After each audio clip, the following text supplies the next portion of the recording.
And welcome, ladies and gentlemen. Here we have the majestic Starship, poised on the Indian Ocean, coming back from a return flight to space. As you can see, there's a fishing ship in the background that's trying to harvest the Starship for the black market of trades. No, I'm the moon, don't hit me. What do you mean? I'm the second stage that AI totally thinks crashed into you. No, don't do it, no! Sawyer, we need you to host. Knock on my door! Knock next time! Did you see anything? No, I didn't see you playing with your toys again. Good! And here we go.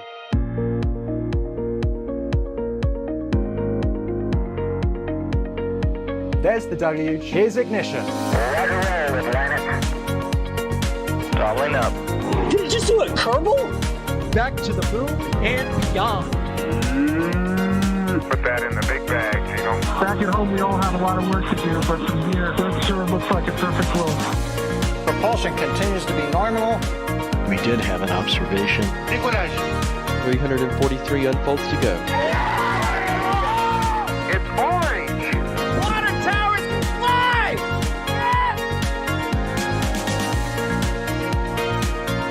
Bingo! Right in the center. Where's Jacqueline? There it is! That was surreal. That's not what we want to see. No! Oh my god. Yikes. You bet. Sure. We don't need any more of these.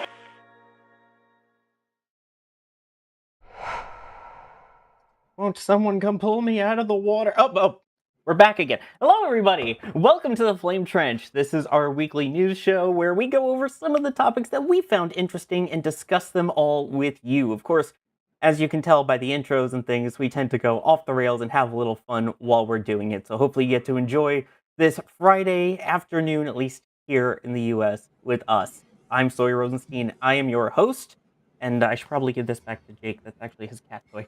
But I'm not alone today. As always, joining me, as you heard from the intro there as well, is EJ. How's it going, EJ? Sorry. The flame trench is too big. If I walked here, the movie would be over. Hi. How are you? I'm doing great. Hey. Yeah, I'm good. How are you? Chad, how's everybody? Everybody good? Yeah. I think we're okay today. I mean, I think we may have lost our marbles, you and I at least. So They do move in herds. I think we need a voice of reason to help join us here. And hopefully Alex will be providing that today. Alex, how's it going? I don't know. I cannot see you right now because I'm prepared for the solar eclipse, but not for looking at my own screen. And so man, you cannot see anything from here.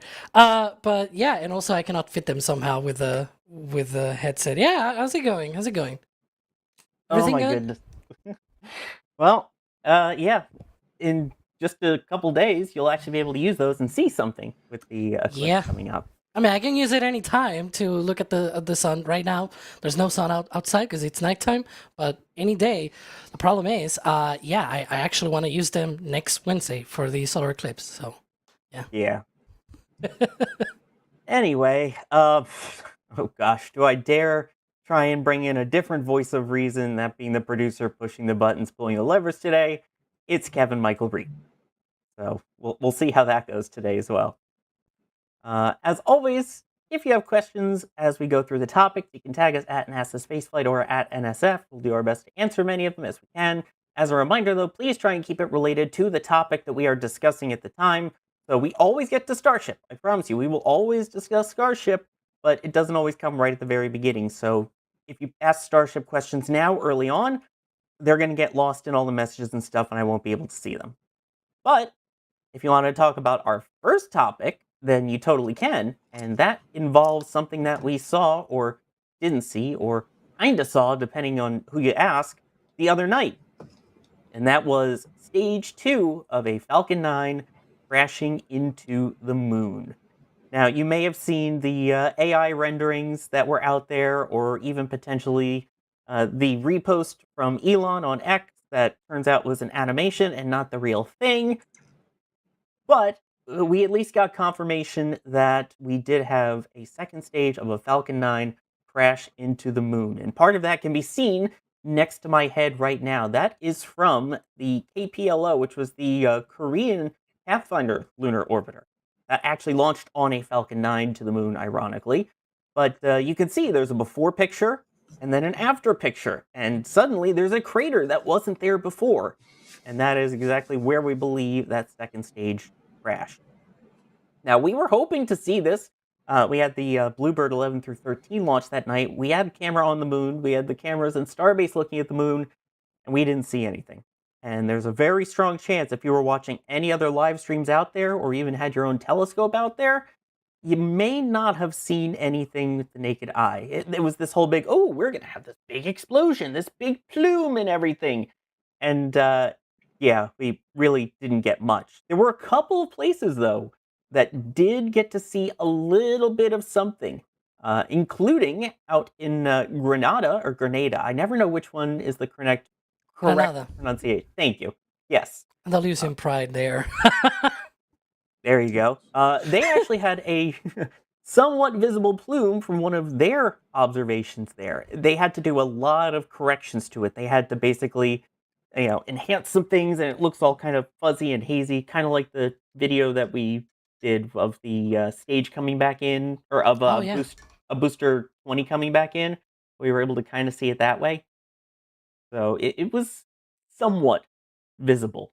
And again, I mean, the main thing is people are like, oh, well, we crashed into the moon. Oh, we're just creating dust. There it is. You can see. So the dark spot is actually the moon kind of blocked out. And then the lighter area that looks like the moon is not actually the moon. That's the space around it. And there's a little bit of a puff. There we go. Either someone hit their vape in front of the telescope, or that is the second stage crashing in. We did have a little bit more confirmation, though, besides that. There is a telescope that is very large. I believe it's out in Chile.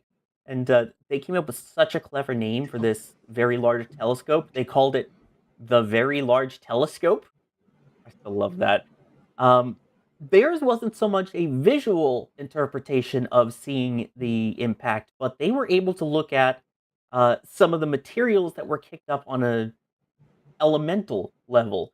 And you can see there they have sort of the before on one side and the after on the other of taking a look specifically at lithium and sodium at the time of impact. You'll notice on the right, see they're specifically in blue. It's the very clear light blue one that pops up in the middle. And if you look at one above it, there's that darker line too.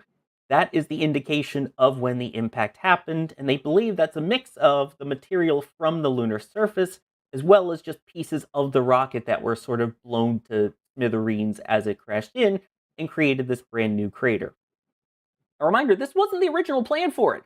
The plan was going to be, oh yeah, it'll burn up in the atmosphere like most of the second stages do, but due to perturbations in gravity, with the influence of the moon, as well as some solar weather conditions, it didn't. It ended up crashing into the moon. At least we get science out of it. Obviously, this isn't the first time NASA's done this. They've done this for years, got science out of it. There was the L-Cross mission in 2009 that crashed into it. But the public had quite the interesting response to it. Because again, you had the people going, oh, I want to see it. And then they saw nothing, so they got angry. And then you had the people who were like, oh, we're trashing the moon by throwing stuff into this. And they were angry. So it felt like a lose-lose kind of situation. So I guess what I'm kind of wondering now is, with so many more moon missions planned, with the plans to have a moon base, essentially, how do you take that into consideration? How do you work on preventing that? Do you come up with a disposable zone? What happens in the case of something like this, where it's intended to re-enter and it doesn't? How do we prevent that? Well, Sawyer, there's a really, really nice way to prevent this, and it involves not expending stages.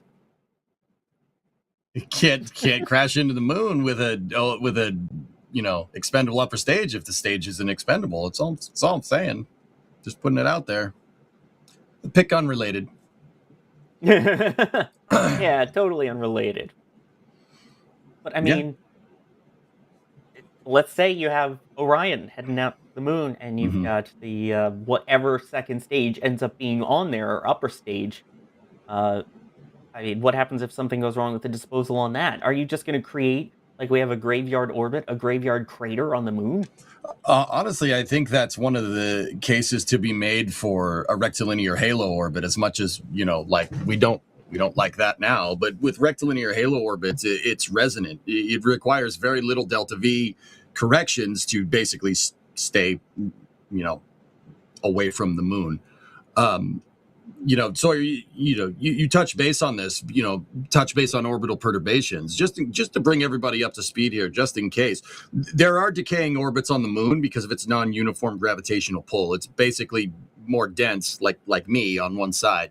I don't know what that means, but anyway, so yeah, that can create conditions where orbits get perturbed and stuff decays. Stuff will crash into the moon. It happens. Just like the atmospheric drag around Earth will, make make something come back down. So, yeah, a rectilinear halo orbit, I think, is not the worst idea for this. That's part of the reason why NASA didn't want to put a stage in low lunar to begin with, because of this. If you left it alone for a little while, the moon would be like, no, that's mine. So how do we do it in the future? I wouldn't want a dedicated landing like crash area, right? I'd say heliocentric disposal would probably be a better solution here, but I don't know. Shall I bring another hot take? Oh yeah. Maybe not even heliocentric. Like, I kind of agree with the point of like reusable stages, but if we ever have to crash anything, I do agree that it should be on the moon and in an area and controlled. Like one of, thinking far future here, one of the problems with this crash is that it was uncontrolled because this was from a launch in 2024, if I'm not mistaken. 25. Okay. I'm supposed to be the Falcon guy, but I didn't. It's literally on the screen. Yeah, right. It's right there. So the thing is, in the far future, it should be treated sort of like what we treat junk sort of around the Earth. As you were mentioning, you've got low Earth orbit, where you've got the atmosphere and a lot of things burn up. On the moon, that doesn't happen. So whenever something crashes, it crashes and doesn't slow down or break up apart in, like dozens of kilometers above the surface or something like that. It just crashes, right? So we need to move to a point where everything is reusable. Of course, that's a plus.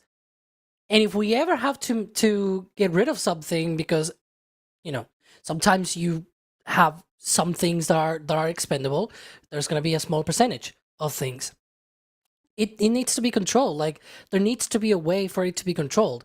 Like, in the future, whoever builds something that is like that is expendable and just left adrift as junk, we're going to have a moon base in the future. We're going to have maybe even mining on the moon or whatever. Like, you can think about many other applications where you're going to have a lot of assets on the lunar surface. You cannot have things just randomly crashing. But if you're going to crash something, at least make it controllable. Something that is crashing against some place of the moon where there's not going to be anything there. And of course, that also the remaining dust and everything that is being kicked off will not endanger anything else. That will be the ideal solution. But I will say, heliocentric orbit, if you're thinking far future, might not be the best idea, because then that thing is out there in heliocentric orbit. And now you're going somewhere else, to the asteroids or whatever, and now it's gonna hit one of those. Maybe in 1 million years, 2 million years, whatever, but it's gonna be out there, nonetheless. You know what I mean, right?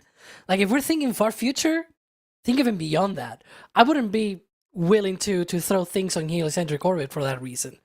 It's even harder to track because it goes well outside the neighborhood of the Earth, basically. And so there's not even a way to predict where it'll go.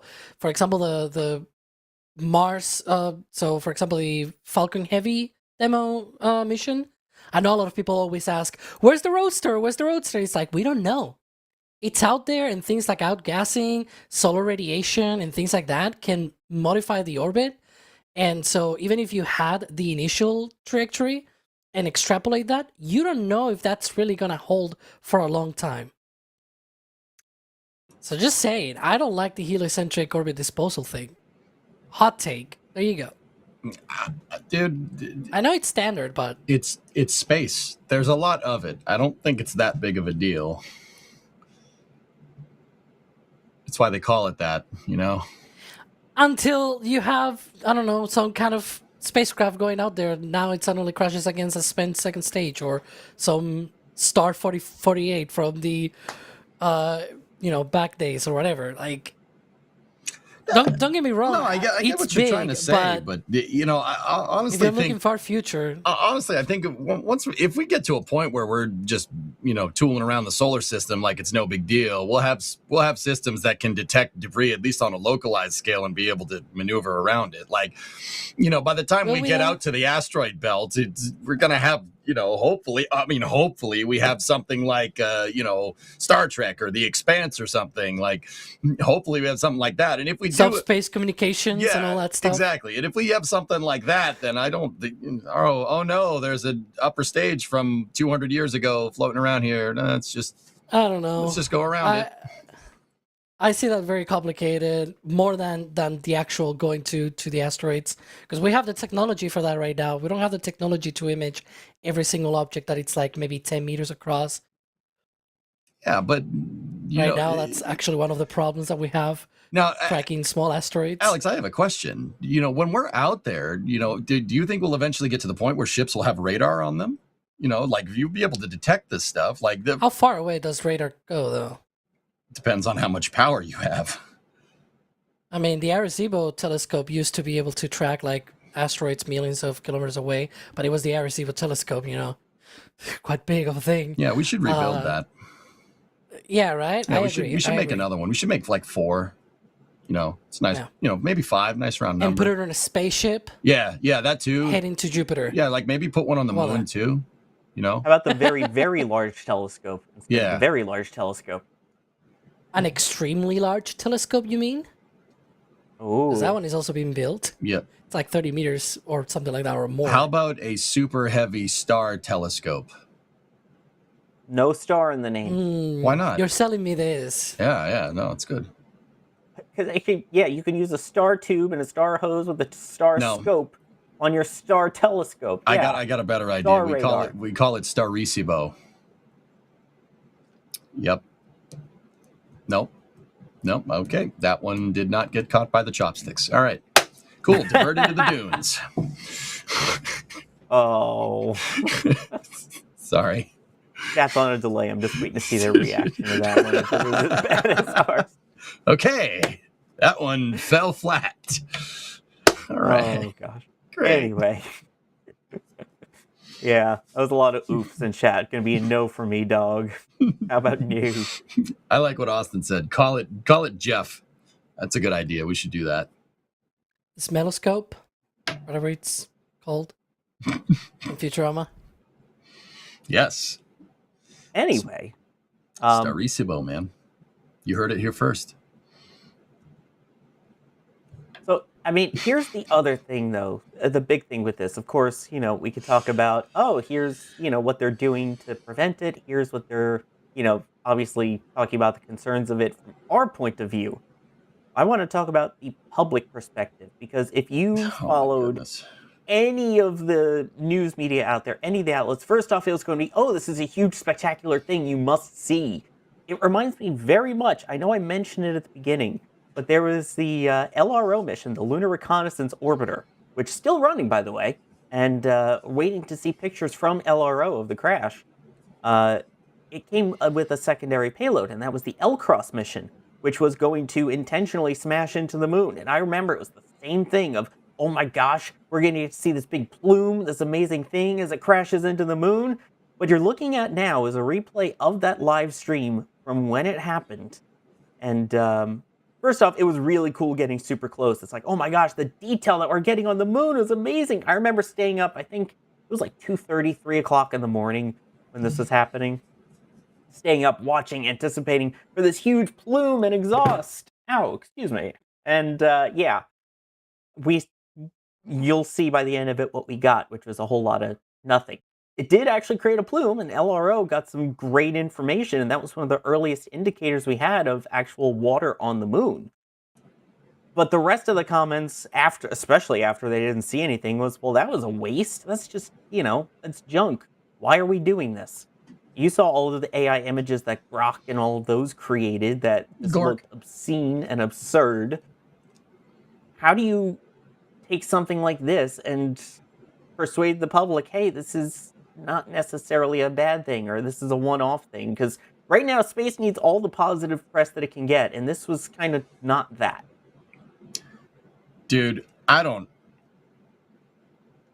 can't believe that this story gained as much traction as it did, Sawyer. Like, to be 100% honest with you, I'm like, really? Like, I was talking to my dad. He's like, hey, SpaceX is going to crash something into the moon, right? I'm like, yeah. So the amount of people that have been so movie pilled, right? Yeah, right. Because they just think it's gonna crash on the moon and it's gonna come out of orbit or something. Yeah, this as if is it right was before hanging on a impact. balance. This is right before impact of L-Cross, by the way. So this is what we were anticipating, these huge, amazing visuals of it, and I think that's kind of what the public was expecting too. There's the real-time animation of it.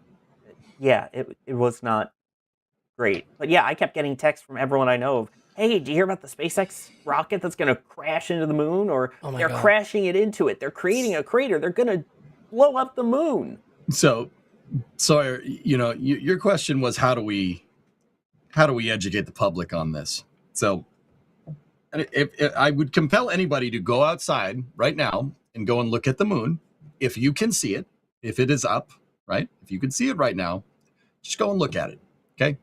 There's all these things, these round things that are on the moon, particularly on the surface. They're nice. They're round. They were made by something that, wait for it. They're craters that were made by something that hit it. Stuff hits the moon all the time. There's a lot that the craters on the surface. And EJ? Yeah. I will add, some of those were so energetic. There's black parts because magma came out of the. Correct. Yeah, it was enough to superheat the lunar regolith to create, magma. Exactly. Yes. Mm-hmm. It was that energetic. Yeah, stuff hits the moon all the time, guys. It happens quite actually every day. In fact, guys, I don't know if you guys remember when the Artemis 2 mission transited the far side of the moon, and Victor, I distinctly remember Victor and Christina calling out impact lights on the far side of the moon from stuff crashing into it. That was as recently as the Artemis 2 mission, right? Does anybody remember that? Like, stuff hits the moon all the time. A Falcon 9 stage like a is handful not of those. Yeah, exactly. In a single hour. Yeah. Like the eclipse was like just an hour, and they saw like a handful of those. It's like, what? Yeah, it happens all the time. Stuff hits it all the time. An upper stage is not going to make any difference at all. Like, that's not going to do anything. That I don't know. It's just, out of all the cool space stuff that's happening right now, that's the one that we're like, that's the one that everyone's like, oh, did you hear about this? Like, I always get that. Like, I talk to people all the time that aren't space nerds like we are, right? Like, and like Chad is. Yeah, I called you a bunch of nerds. You don't. Yeah, you're not. Yeah, that's what I thought. Yeah. Shh. Right. Anyway, so like I talked to a bunch of people that aren't, space nutcases, and they're like, they always tell me stuff like this, like, oh, when's the next shuttle flight? It's like, okay. Or like, oh, did you see the crash into the moon? What are they doing? It's like, oh, yeah. I've had interactions that are crazy. Because, at least you guys in the United States, you actually have the rockets to launch. Here, it's a little bit further out. You gotta have to the French Guiana to do that, which is still not in Europe anyways.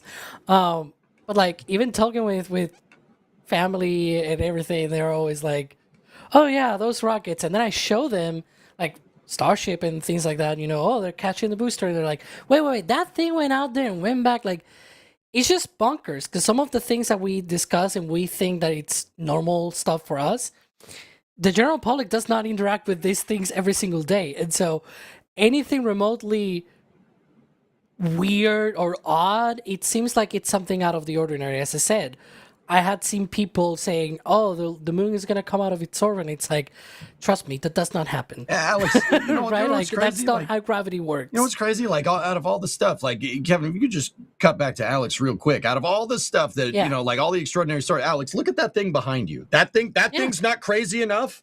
That's not crazy enough for people. No, it's the upper stage. It's going to crash into the moon. What about that? Yeah. What about that 170-foot piece of reusable upper stage that's floating in the Indian Ocean? No, that's not cool enough. Nope, can't cover that. That's actually good news. Nope, can't do that. Somebody's asking this in chat, so I'm gonna reply because my girlfriend did this math. So the energy of the impact from this Falcon 9 second stage, they changed the orbit by a fraction of like it's like a millionth of a proton or something like that of the length of the radius of a proton. It's minuscule. It's nothing basically. This second stage had to go at like 99.999 and like add 10 nines to that percentage of the speed of light to get anything meaningful out of the changing orbit. Like that's how crazy this is. It's just so meaningless. Apparently, Excuse me. an impact of this size, from the people I've heard, happens approximately every 6 days. Basically, once a week, there's something like this crashing into the moon anyway.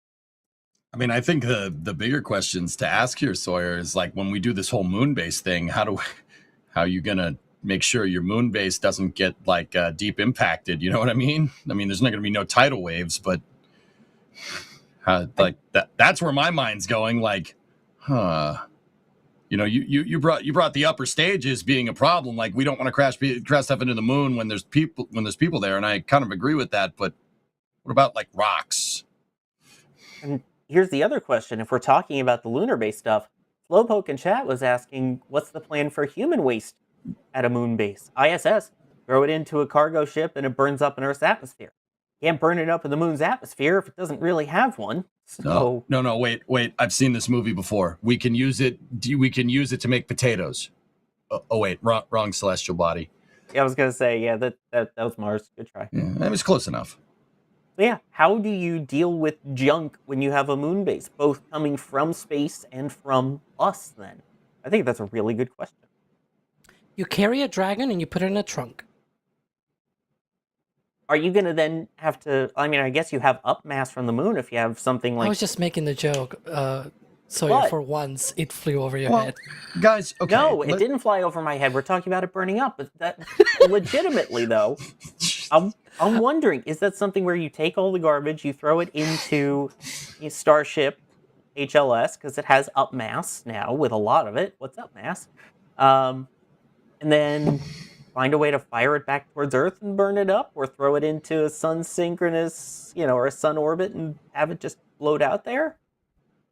I mean, okay. In this concept of operations, you say like, oh, well, we can't burn it up in the atmosphere, implying that there's not going to be an HLS going to and from the moon like every week in the future. So what's stopping the HLS from just jettisoning the cargo or a Starship like that's coming to and from Earth, right? What's stopping it from just jettisoning it on trans-Earth injection and having it burn up, but not the Starship? Because I don't know if you guys knew, it don't burn up.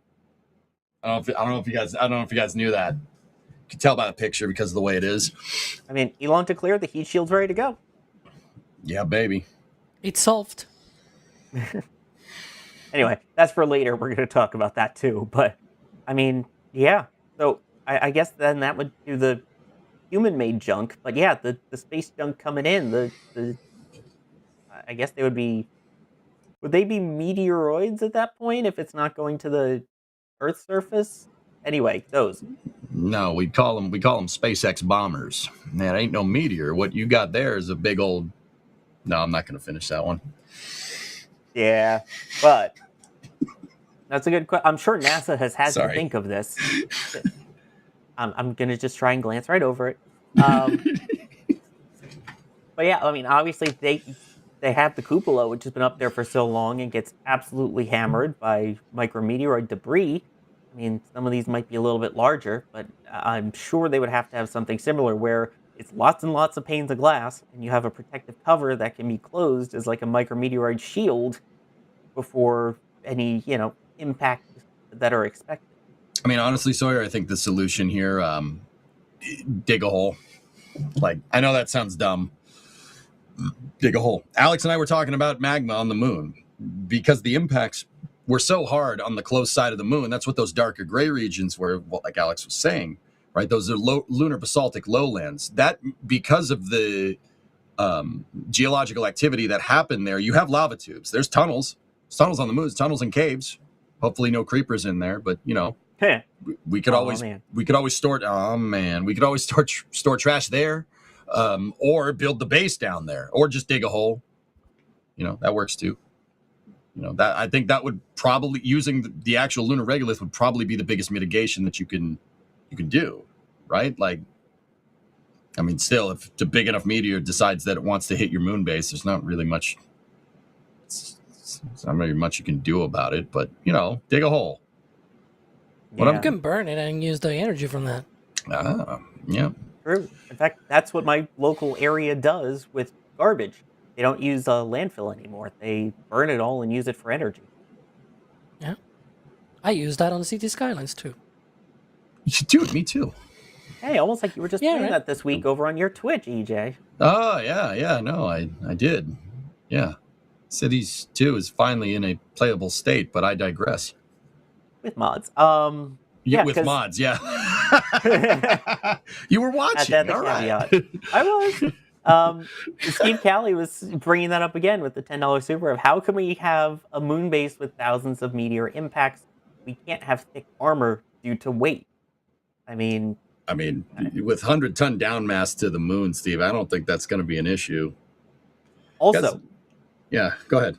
No, I was going to say, do we have some form of network that can be created in orbit that can be used to detect incoming junk and debris? I mean, we have stuff on Earth that can capture about 10% of the objects in space that could be potential Earth impacts or burn up in Earth's atmosphere.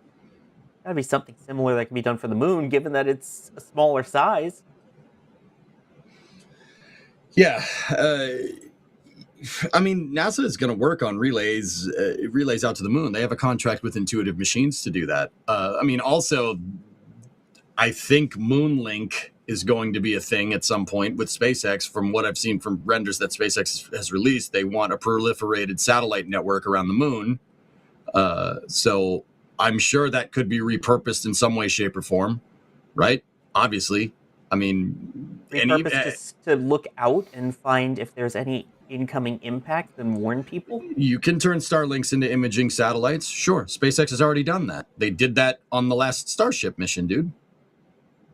It's very clear that you can hot rod these things, and you're making a lot of them. So, you know, maybe some Starlink telescopes for asteroid detections or something. I don't know. Alex, what do you think? Don't they already have? Let me actually look it up and because I believe Starlink already has a system for this.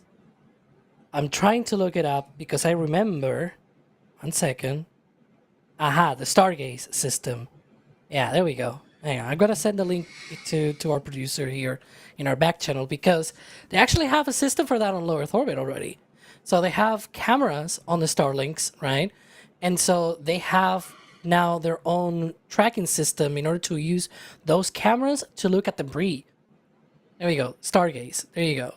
SpaceX's Space Situational Awareness System. And they show like a little bit of an explanation and a diagram and everything of how it works. It has star trackers. If you have a piece of debris passing by, it's gonna know that because you're gonna have the there we go. It's showing there. You're gonna have the different. I wasn't gonna say anything, different stars and everything, and you're gonna see the debris passing by. They're gonna be like zoom zoom buzzing by really quickly, and so you're gonna be able to know all of that, and then you can form a really intricate way of.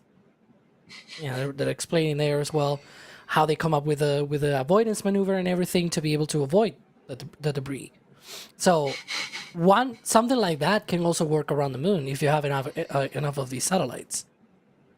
There you go, man. Yeah, that's Alex. I'm kind of with you. I don't think it's going to be that big of a deal, but I would still make the argument that even that's good for detection, not so much a disposal. Like that's going to figure out. You're going to figure out where stuff if stuff's coming in, right? You're still going to have to figure out a way to, I don't know, not have your base get hit. And I think like I said, with Starship being able to put down 100 tons onto the surface, right? And even Starship being able to move 100 tons into low Earth orbit, I really think that opens up the door to be able to not make every single spacecraft out of aluminum, right? Or an aluminum sat bus or anything. Like that opens up the door to steel production of steel space vehicles, right? You know what we need? That could be more We need two impact things. resistant. What do we need? You know the Vera Rubin Space Telescope?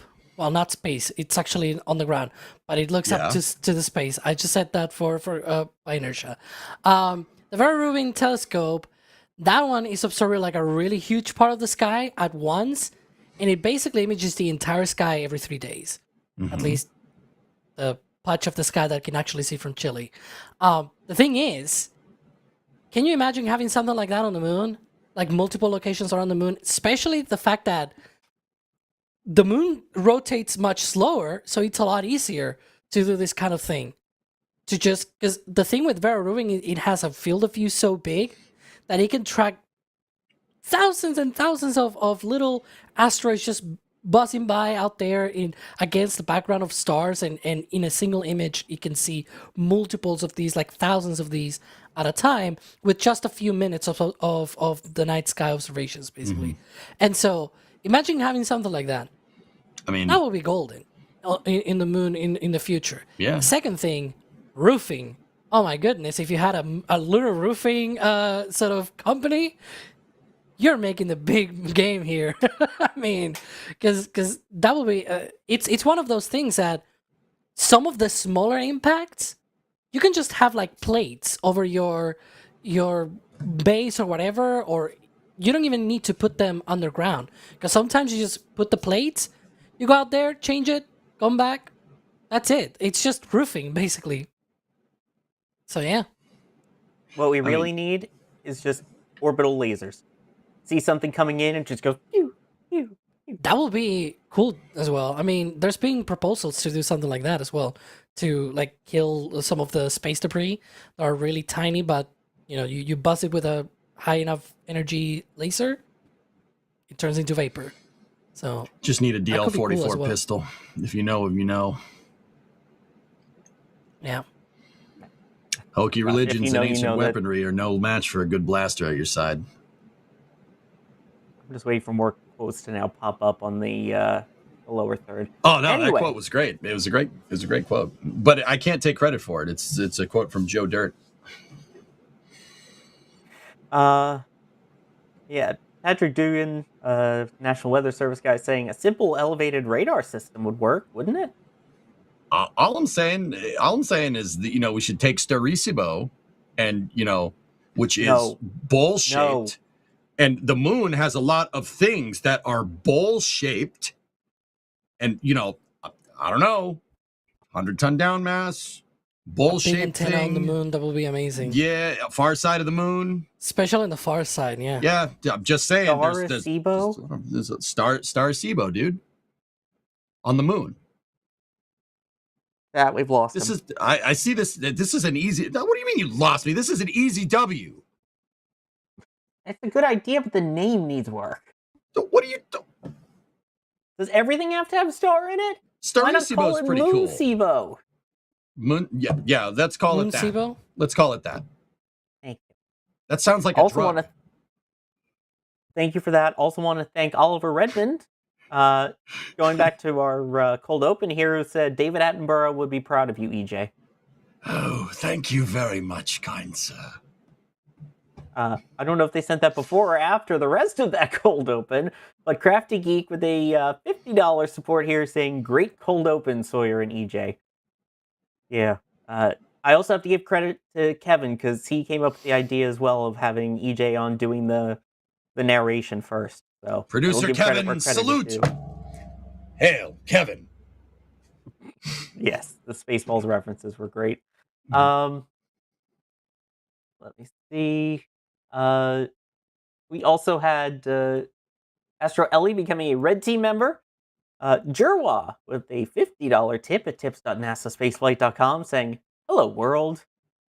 Hi. Austin Skirvin also going to tips at NASASpaceflight.com saying, I can see we are in a silly, goofy mood today. Gosh, yes. I guess we Austin, can don't ship do it off. again?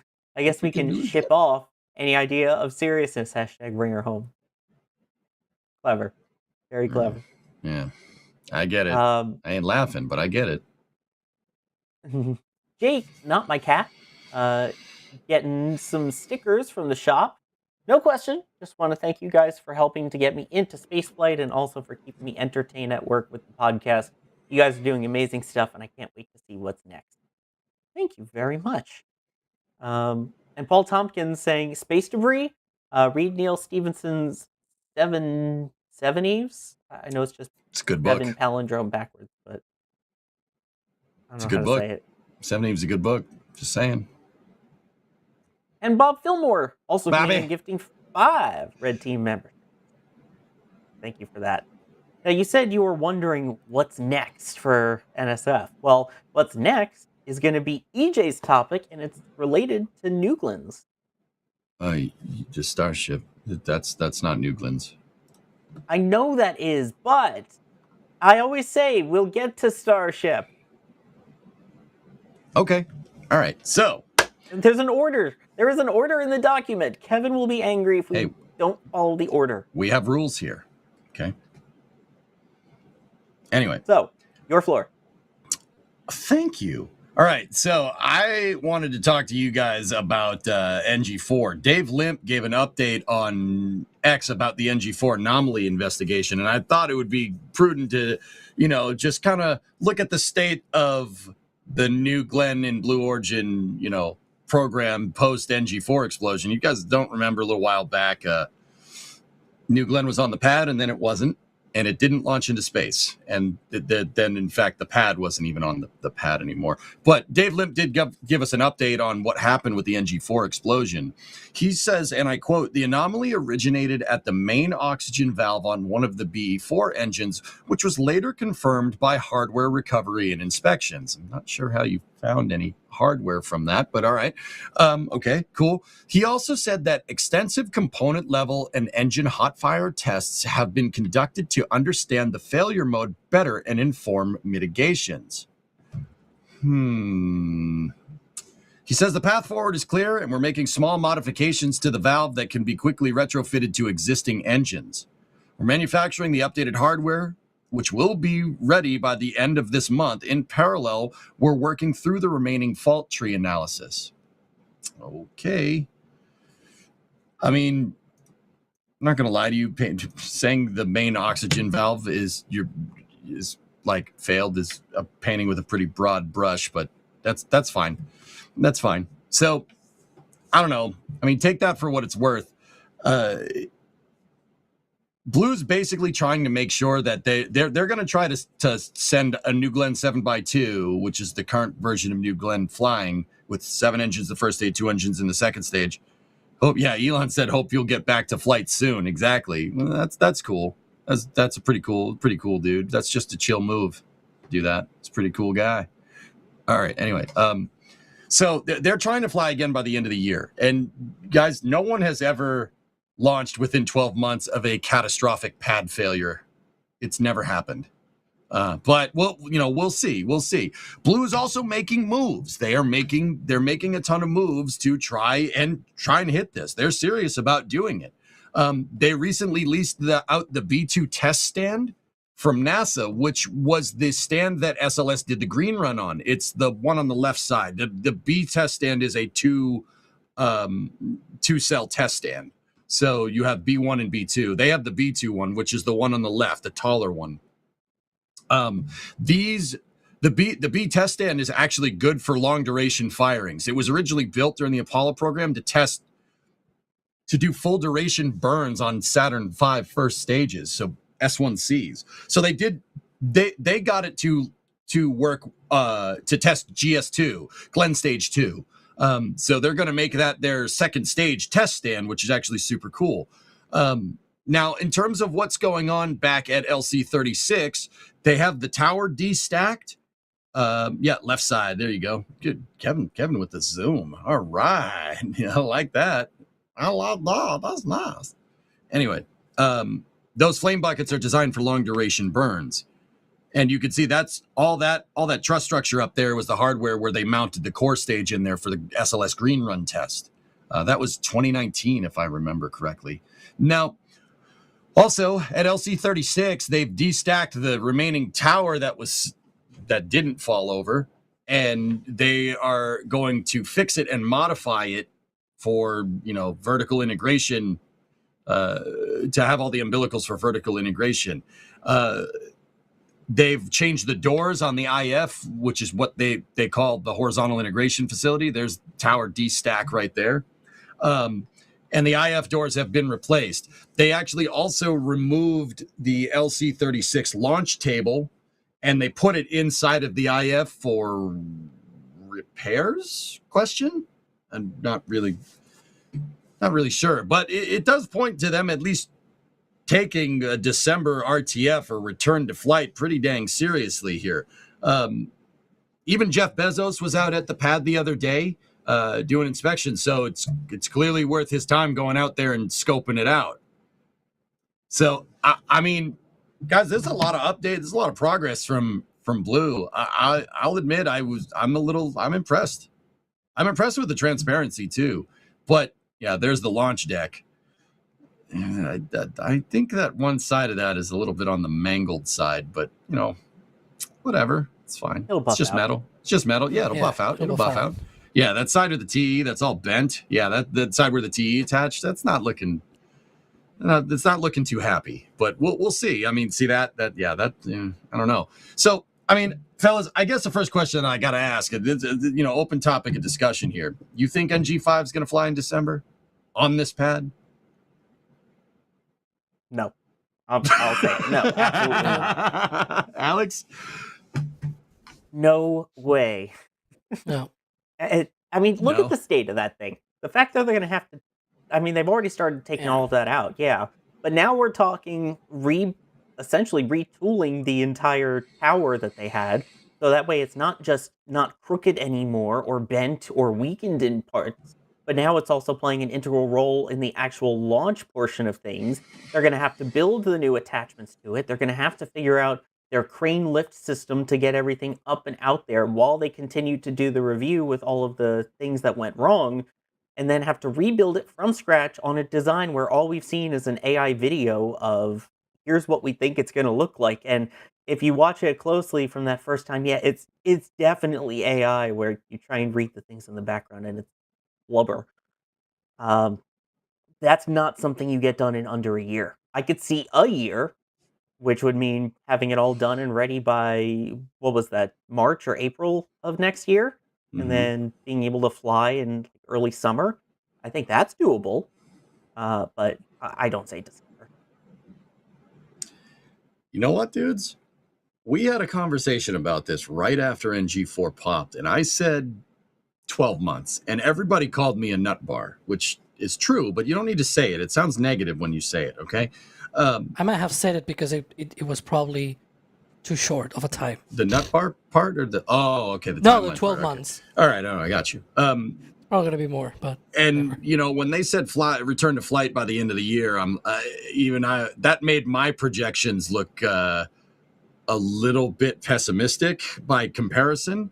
But the more I'm seeing here, guys, I don't think it's out of the realm of possibility. I really don't. Like, from the progress that I've seen here, I think they can do it. I mean, here's the thing, though. Like, okay, you get a return to flight in December. How usable is this pad that you just cobbled together, right? How reusable is it? Because pad reuse is just as important for flight cadence as ship reuse or first stage reuse, Like, that's kind of what I've always been worried about. But I don't think a launch in December is out of the realm of possibility here, to be honest with you. Wow.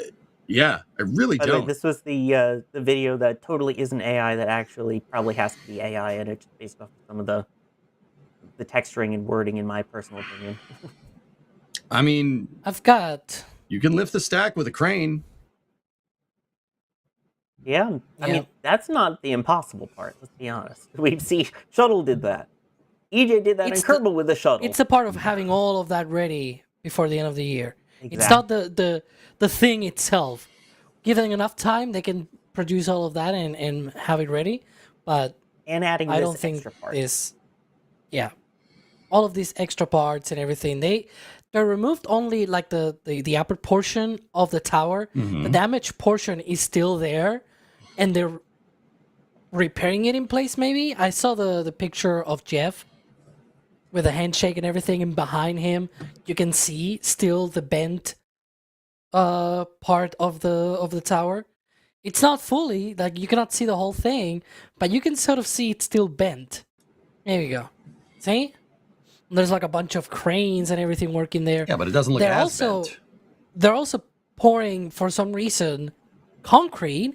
EJ, I think you said after the explosion happened that concrete was all cracked and everything, and it will probably need another pour. It's small, So dude. there Just like, seem to be like Go ahead. rebar and everything on the ground. So they're probably pouring again all of that concrete. Yeah, Yeah, it's still all mangled and broken. You can see it there. it looks less broken though. Just saying, it's not It's as broken. still It's not as broken broken. now. It's not as broken as it was. We've got what, 4.5 months, give or take. It's, dude. It's. I'm not gonna sit here and say we have razor thin timeline margins here, but dude, from what I've seen, does that say I love explosives? It does. I was just thinking that. Actually, I think there's another guy with a hard hat on the other side of that shot that says, "No, it's necessary," or "No, it's worth it," or something. There's some pretty cool dudes there.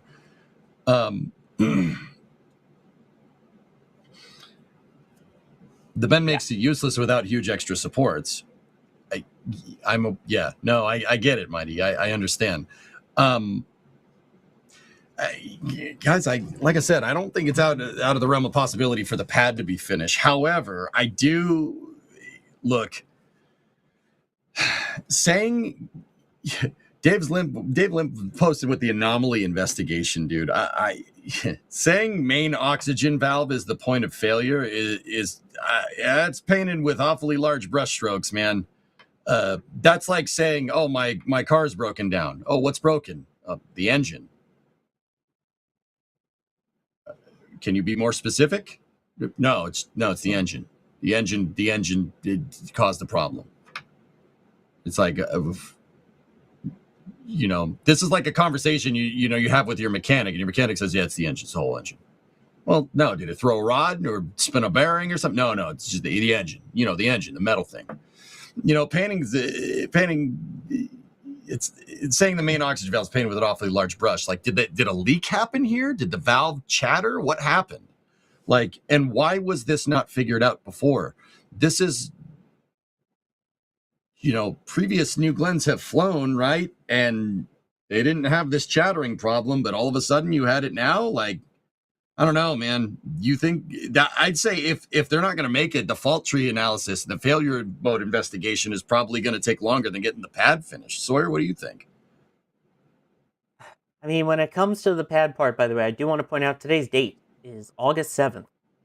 So that gives them August, September, October, 4 months, not even a full 4 months, because then you get the whole holidays in there with Christmas and New Year. So,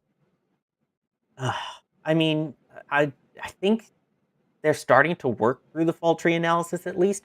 Because here's the interesting thing, is that they're not the only ones that use the BE-4 engine. Yeah. There's also ULA, and their Vulcan rocket uses the BE-4s. Of course, they're not using 7 of them. They're only using, it's 2, right? Yeah, Vulcan has 2 BE-4s. So I don't know if that's a difference, because right now, as you can see in the X post here from ULA, just the other day, they completed a wet dress rehearsal out at Slick 41. The main thing is they were testing out their new Leo optimized Centaur 5 upper stage on it, but to see that back out at the pad, to have, I would imagine having engines on the first stage, running prop and everything through them again, Look, I'm sure that they're not the same engine exactly. The one that they use for New Glenn is probably slightly different from the ones that they use over at ULA. But the fact that ULA feels confident enough to go out there and do a wet dress rehearsal and load prop into a Vulcan rocket while they're basically just waiting for their nozzle anomaly to be resolved makes it feel like they still have a lot of confidence in that engine. That tells me that they're using different valves. The fault tree investigation is not finished yet. They're out there testing it. Oh, Hey, Tory it's Tory. Burgo. Yeah. It's still weird him not working for ULA. That's bizarre. Not that the new stuff isn't cool. He's been posting some pretty cool Blue Ring updates, but yeah, that's still strange. Remember, he left them with smart reuse. Yep, you're right. He did. Yeah, about getting those BE4s back, do the smart reuse auto wait. But yeah, I think the fact that ULA still has confidence in them, I think that says a lot about their confidence in the engines. And valves are hard. Let's just be honest. In all of spaceflight, valves are one of the harder parts of engine construction and of spacecraft construction in general.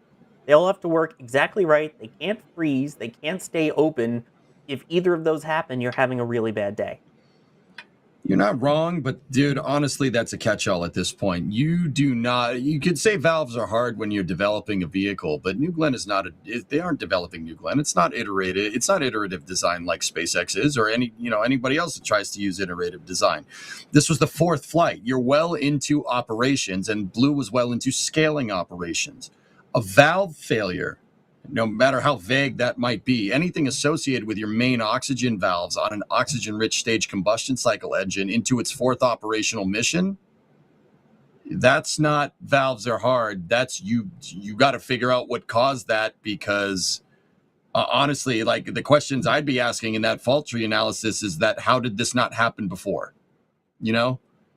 How did this not happen before? Was the new booster, no, it's necessary? Was that different? Change it? Did it have different valves? Yeah, exactly. If it had the same valves as the other ones, how come never tell me the odds hasn't blown up? These are questions you got to ask. Like, having this critical of a component fail well into operational flight is not great. That's not good. But I don't know. I'd say if anything, what's up? The CRS-16 count then for the landing? The landing is secondary objective. So no, I would say CRS-7 is probably a more pertinent example. And that was not good. That was not great. Yeah. I could think of another one. In the program. That's why I was trying to bring up CRS-16, because it was later in the program. Mm-hmm. If it is a design change, though, MO6 is probably up there as well. Right? Yeah. Because it's like MO6 was a change of procedures. They were changing the propellant load operations. So it was a very new thing to do subcooling, but specifically after like a year or more of testing and whatever, then they changed their procedures. They tested those probably, but then they introduced them right away, and it was like they did that on a previous flight. It did not explode. It happened on AMO6. So it was the second time that they tried that when something wrong happened.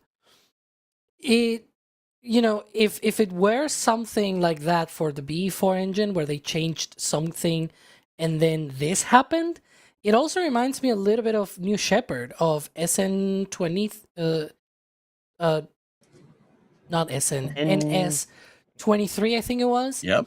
Where they changed a thing with a nozzle. And then it exploded. It went out, basically. And so it's one of those things that maybe Blue Origin is not too used to the whole iterative process. Like, they're trying now with Dave Limb and whatnot. It seems like they're giving it a try. The problem is, this is what happens when they give it a try, because they're probably not used to it.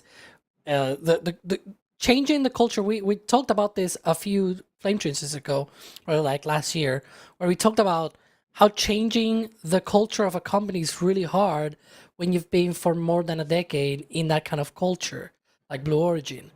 And Dave Limb has been trying, and I welcome it, to be fair. Mm-hmm. I like having updates because before Dave Link came to Blue Origin, we had no updates. Yeah, they were radio silent. You're right. So I am really thankful that we at least get the updates and the videos and the clips and pictures and everything. Like, please, I like that more. I don't want you guys to suffer this though. So maybe, a few more checks, right? If you want to do iterative development and all that stuff, that's fine. I don't mind, but also I need to do a few more checks on that. No, don't get me. Yeah, I'm with you. Don't get me wrong. Like I'm the one that said. Remember, dudes, I'm the one that said. I think that them launching by the end of the year is in the realm of possibility. I just think that the fault tree analysis is going to take longer than the pad reconstruction. I'm serious. That one is that's very strange. But then again, they've been working on this fault tree analysis since NG4 happened. So I don't know. Maybe he was just being vague because you don't want to tell people exactly what's wrong with your rocket, right? I don't know if you noticed the wording of what he said. Mm-hmm. I don't know if we can maybe show it, but the way that he talked about it, they already knew just from the data alone that it was on the oxygen main valve, and then they went look at the hardware and they confirmed it. Like, it seems, based on the wording at the very least, that they already had an idea just by looking at the data that they had with whatever quick review or quick look or whatever, and then they went out there, look at the hardware, whatever was left, and then they were able to see that. They have also trying to understand the failure mode. Like, they've done their homework. Don't get me wrong. I just said the whole thing about iterative development and all that stuff. At least from this anomaly, they're learning a lot. And that's probably a good thing to take out from this. It's not a good thing that New Glenn exploded. Don't get me wrong. But it's a good thing that they're learning a lot of new stuff about their engine. It's going to make it more reliable in the future. So, silver linings, folks. It's like, at least there's this. So really quickly, there's a question here that I want to make sure we answer, because we were talking about the fault tree analysis. Pezza De Pietro is wondering, what is a fault tree analysis? And I guess kind of talk through what that analysis might be for something like this. Okay.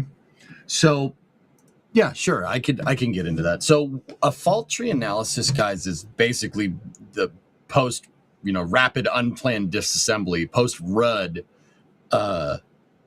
troubleshooting. Because, okay, your rocket blows up. You're not finding any pieces of it. I mean, you're going to find small pieces, but pieces are going to be blown up because it exploded, right? So it's kind of like a crime scene investigation, right? You have to kind of figure out why this happened, and you don't necessarily have the flight hardware intact in front of you. Like, if you get your first stage, like, never tell me the odds. If it comes back down and lands, if something went a little wonky with it, right, you can go look at it. It's there. It's right there. No, it's necessary. Not so much. I'd be amazed if they found any useful pieces of that. But I mean, clearly they have, to be fair. So with a fault tree analysis, what you do is you kind of take the telemetry, what you saw that was recorded on the computers, because rockets take up a ton of bandwidth on the way up. Oftentimes that's why you don't really see high definition pictures coming off of rockets like Atlas or Delta or Vulcan or something like that. I mean, SpaceX spoils us, obviously. Even Blue, you don't get really high def footage coming off of a rocket because most of the bandwidth is downlinking and recording all of the data, like thrust outputs, temperature outputs, pressure outputs. There's millions of data points for just one rocket ascent, right? So basically what you do is you take what was recorded. It's basically your flight data recorder at this point. Like on an airplane, you have the FDR, right? And you take that and you kind of corroborate that against what hardware you did find. And from there, you can kind of come up with what it ends up looking like a tree. Like, okay, is this the problem? No, this isn't the problem. Okay, no, if this component isn't the problem, it's that component over there. And then you can kind of hone in on there. Like the fault tree analysis ends up looking like one of those meme flow charts where is it round? Yes. Okay. Goes in the square hole, right? That's what a fault tree analysis is. It's basically troubleshooting something that's blown up. It's often hard to do troubleshooting on airplanes that have unfortunately crashed or rockets that have unfortunately exploded, it's really difficult. One, because like I said, you don't have the hardware in front of you, but it's basically the post-RUD analysis that you do to troubleshoot and try and figure out what happened. It's not easy to do it. That's, when we talk about, space is hard and stuff like that, this is the kind of stuff you mean. Like if it blows up, it's really difficult to figure out exactly what went wrong, right? Which is why I say it's going to take longer than constructing the pad. I think rebuilding the pad in the vertical integration configuration and using a crane for your integration equipment is like actually, that's going to take less time than figuring this one out, because this one was a weird one. It was a very weird one. Like, I can give an example with SpaceX, like with Flight 13, right? They had that hot fire abort. Dan Hewitt gave us an update in the next Flight 13 stream. He said they had water in the turbo pump, in their LOX impellers. They had FOD in the turbo pumps. Like, good. Like, that's fine. You figured out what was wrong, but I think it's more important to figure out also, and this has to do with fault tree as well. This is why I bring it up. Why is that there? Right? So you don't just have to figure out what part failed and what part exploded to cause New Glenn to pop, right? Why did this happen? And that often can not be something that is very easily identifiable. Fault tree analysis is tough, man. It's really difficult. That's like the wicked smart people work on that. Let me put it that way. Yeah, your Boston. There's a good question, though. Yeah, I know. Wicked smart, dude. My guy's wicked smart. By the way, Tom Muller also had an interesting comment when replying to Scott Manley. By the way, he's with Impulse Space. And he said the LOX valve being the most deeply cryogenic valve makes it more apt to hang on opening, resulting in a fuel lead. This will almost always result in a hard start, often a RUD. This problem was solved on Merlin by, hey, Merlin, I'm wearing my shirt. By going to phase shutoff. So the LOX lead was always ensured as only one part moves to sequence both propellants.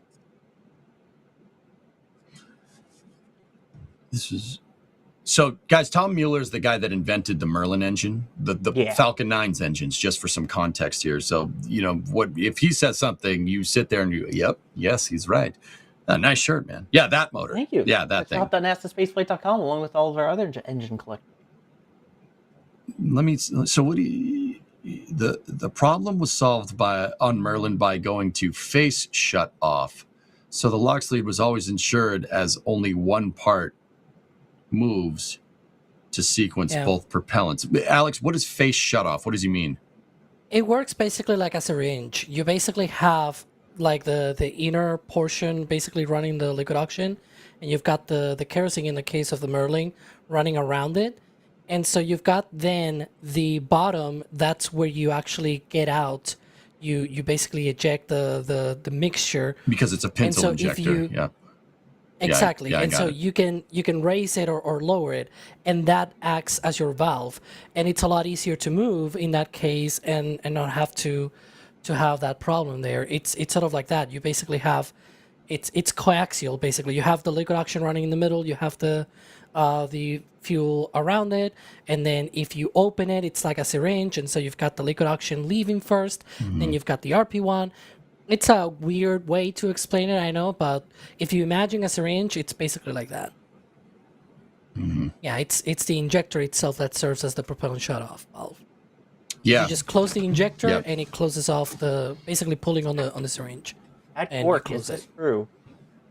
No, yes. I don't think Grok would know the answer to that question. I'm just saying. Okay, cool. Yeah, I mean, Blue does not do that with the VE4. I'm pretty sure they're using butterfly valves from what he was talking about there. That a butterfly valve is like you have a kind of a ring, and then there's a disc shape in there, and then it's kind of on an axle, and it can open and close like that. Yeah, butterfly valves are kind of the norm, but they do get hung up. Now, by the way, what's up? Just to make the point. It is phase shut up, not phased as in a phase or anything like that. Phase shut off, and that is because of the interface. Yeah, phase of phase. It's because of the interface. Ikata? When that happened, you basically close the face of the injector when you pull from it. Yeah, just to make sure it's not a typo or anything like that. Sure, I understand that. Yeah, so like, Alex, while we're on the subject here, we're going to nerd out for a second. This is what I mean when I say like it's painting with a broad brush when you say the main oxygen valve failed. Why did it fail?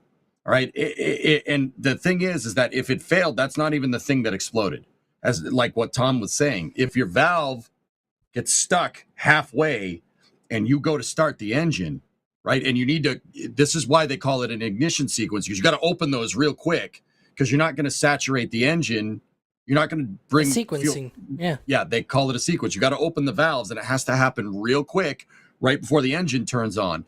If you open the valve and it gets stuck halfway, you're not going to deliver the right amount of liquid oxygen, A, into your LOX impeller, B, into your injector plate, and C, by proxy, kind of downstream into the combustion chamber. Any one of those components right there, especially in an oxygen-rich stage combustion cycle like the B4, any one of those components don't get the right feed pressure, it blows up. There will be no engine left because you're going to go fuel rich, and you're asking for a detonation at that point, which is pretty much what happened. So like, that's what I mean when I say like, it says the main oxygen valve did that. Well, your main oxygen valve failed, but that's not the part that blew up.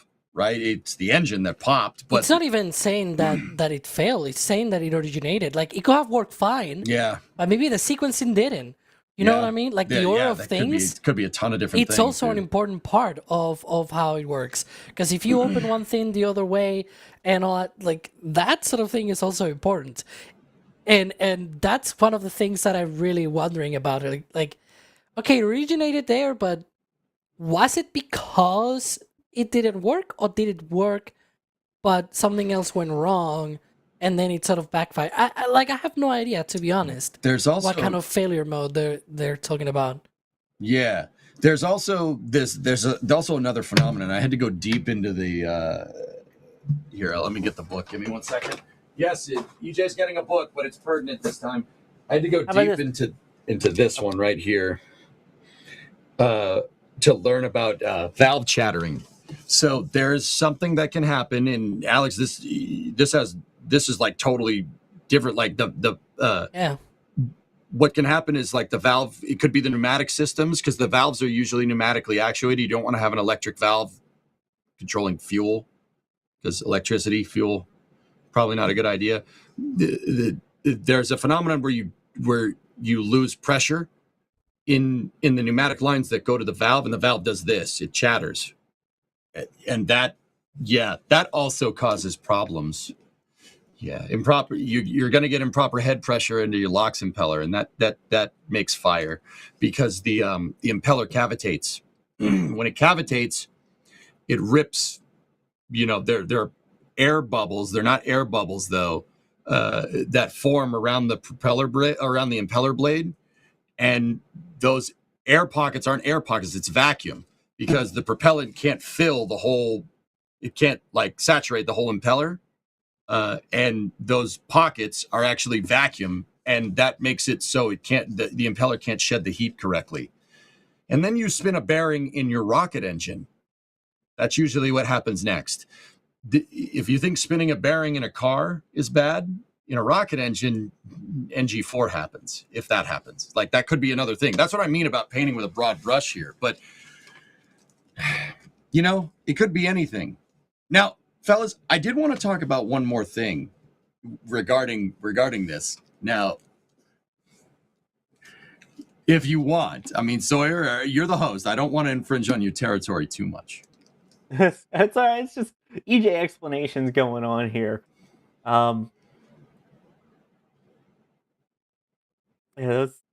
Kevin's saying it's like an Alex answer. I'm sorry. Yeah. Alex, do you find this interesting? You find this interesting, right? Yeah. Yeah. Yeah, I mean, I'm chattery just like the valves. I don't know if that's finding it interesting or not, but I will say, ULA is trusting in the BE4 still. Obviously, Newlands, they're going to keep going with the BE4. It's going to do it. We don't know exactly how those are going to work. I can tell you one BE4 that does work, and you can make it work by wearing it. From shop.nasaspaceflight.com, as I mentioned earlier, as part of our engine collection.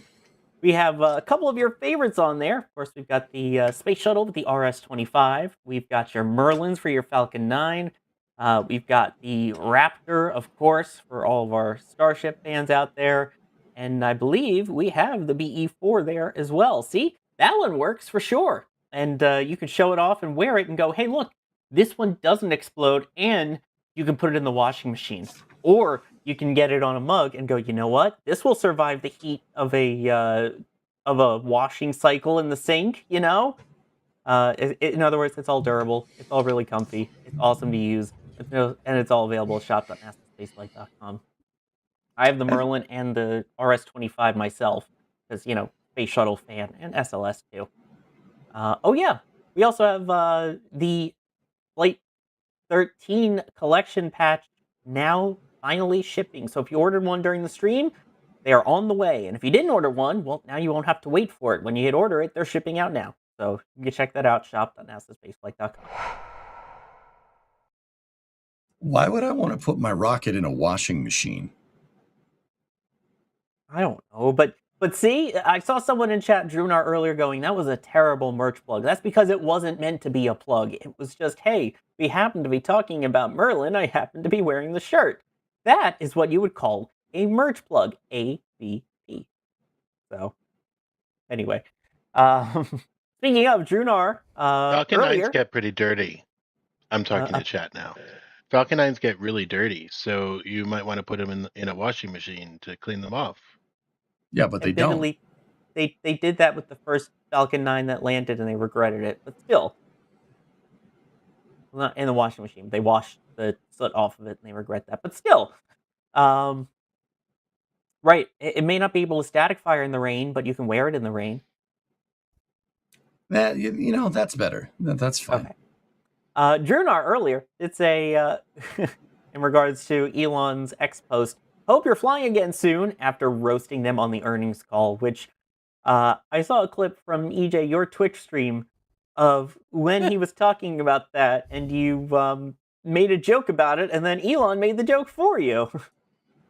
Yeah, that happened. I felt really bad about that. I was trying to be funny, and then... Yeah. So in this, just side note, guys, SpaceX earning call, Elon's like, one of the hardest things about rockets is getting it to not explode. Like we work really hard at SpaceX to make sure the rocket doesn't explode. That's the hard part. And I paused it and I was like, well, sometimes it does explode, and the rocket and the upper stage and the pad, right? And then I unpaused the earnings call and he was like, yeah, even our competitors' rockets explode. You know, that happens. It doesn't mean they're bad at it. He did say after that, to, you know, to be fair with him, I'm going to do that a lot of times, but to be fair to him, at the very least, he said later, and they're smart.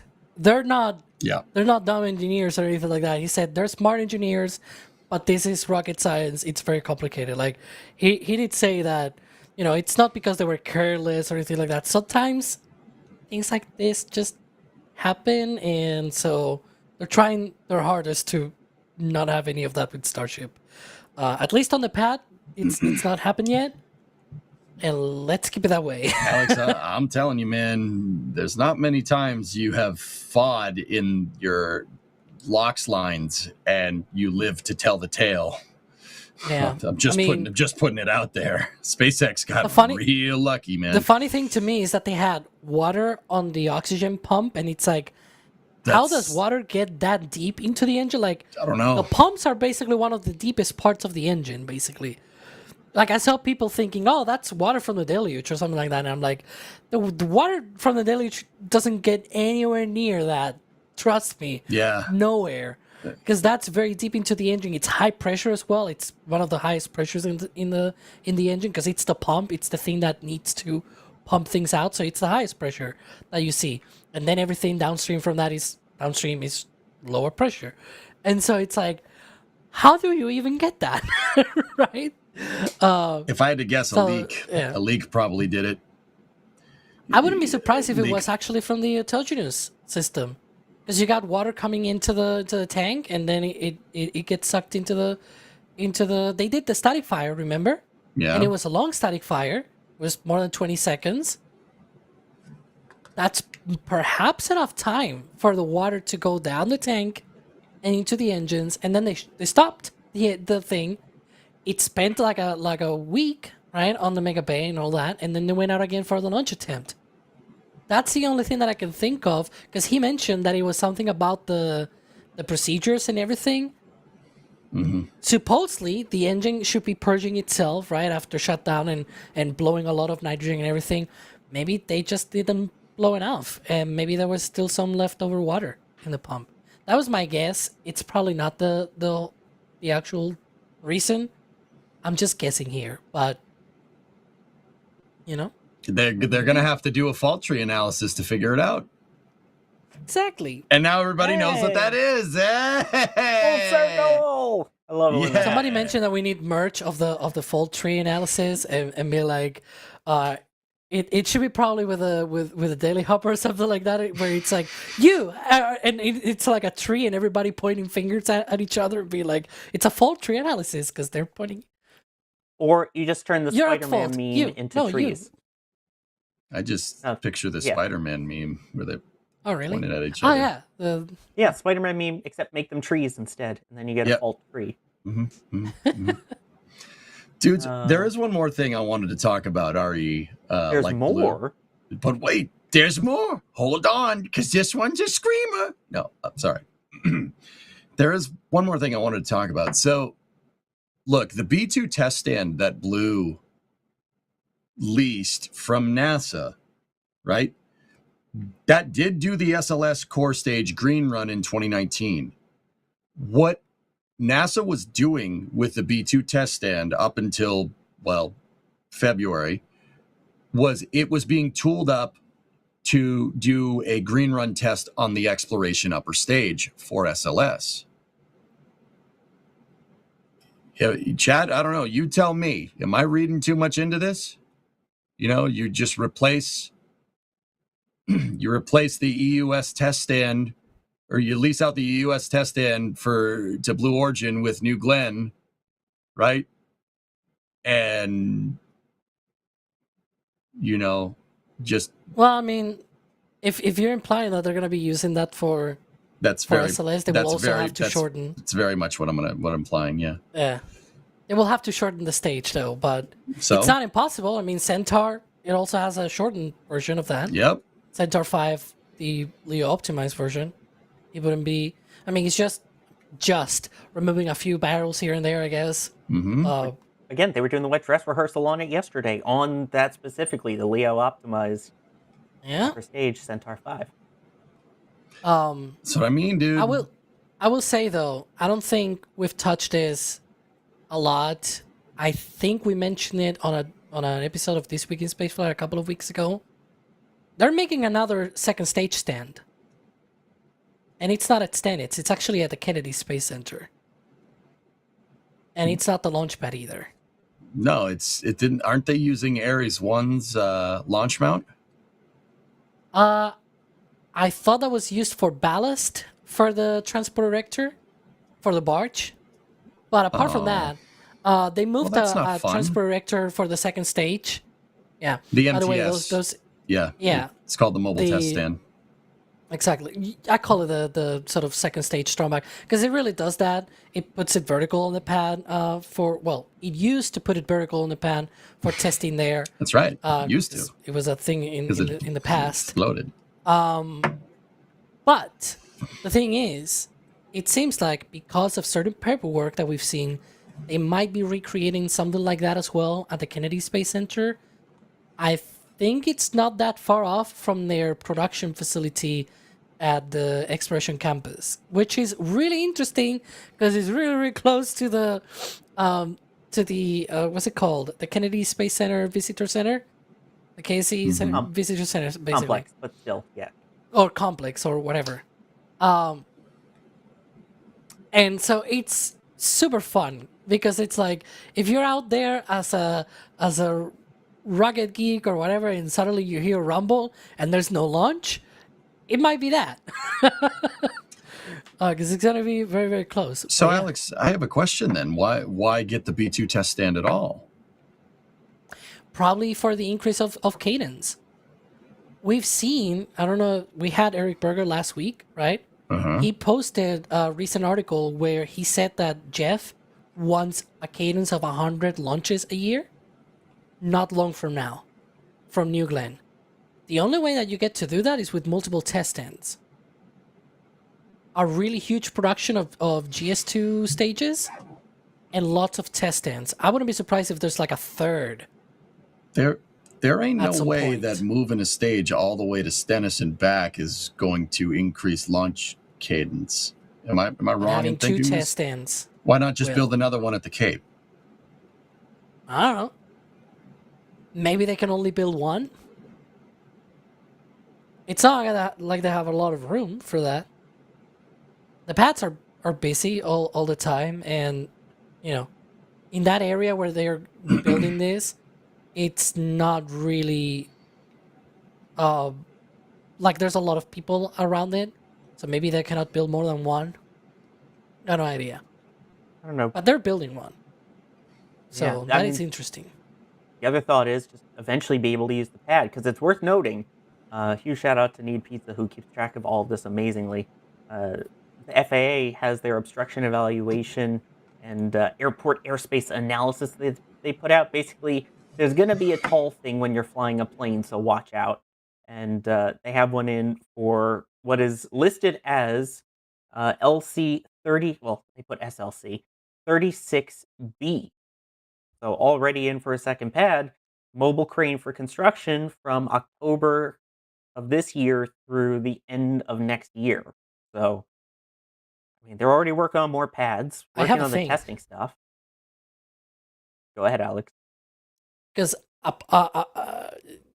we can show it if you want to, Kevin. It's related to this, but along with this, you mentioned it's part of the paperwork to tell, hey, there's gonna be a big thing that may disrupt airspace, right?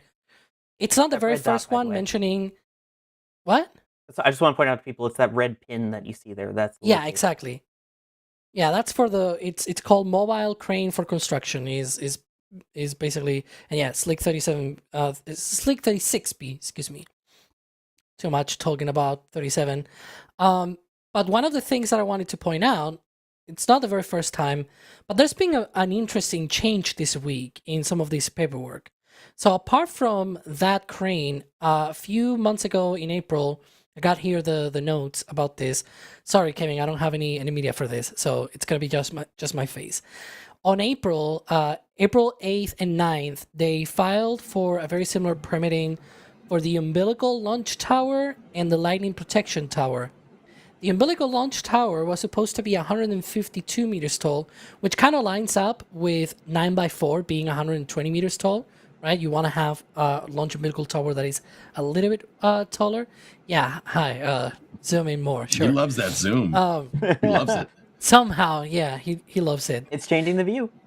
And the thing is, so you've got that, and then the lightning protection tower was going to be even taller, 182 meters tall, so like 30 meters taller than the umbilical tower. The interesting thing was that this week, they issued some kind of, you can say, correction or change to those, and now the umbilical tower is supposed to be only 83 meters tall, and the lightning protection tower has grown to 218 meters. So it's no wonder that the mobile crane, the one that Sawyer was bringing up, which also was this week, it's 228 meters tall. It's bonkers. But one of the things that really struck me was the fact that the umbilical launch tower has shrunk. It went from 152 to 83.8. Basically, it's in feet. So I'm translating this into meters. And it's just bonkers to me that why did they shrink that? Even accounting for the fairing, like say you have the umbilicals for the second stage, and right at the top of the tower you have the umbilical for the base of the fairing, for environmental and all that stuff. That would make like a 40-meter tall fairing. Huh.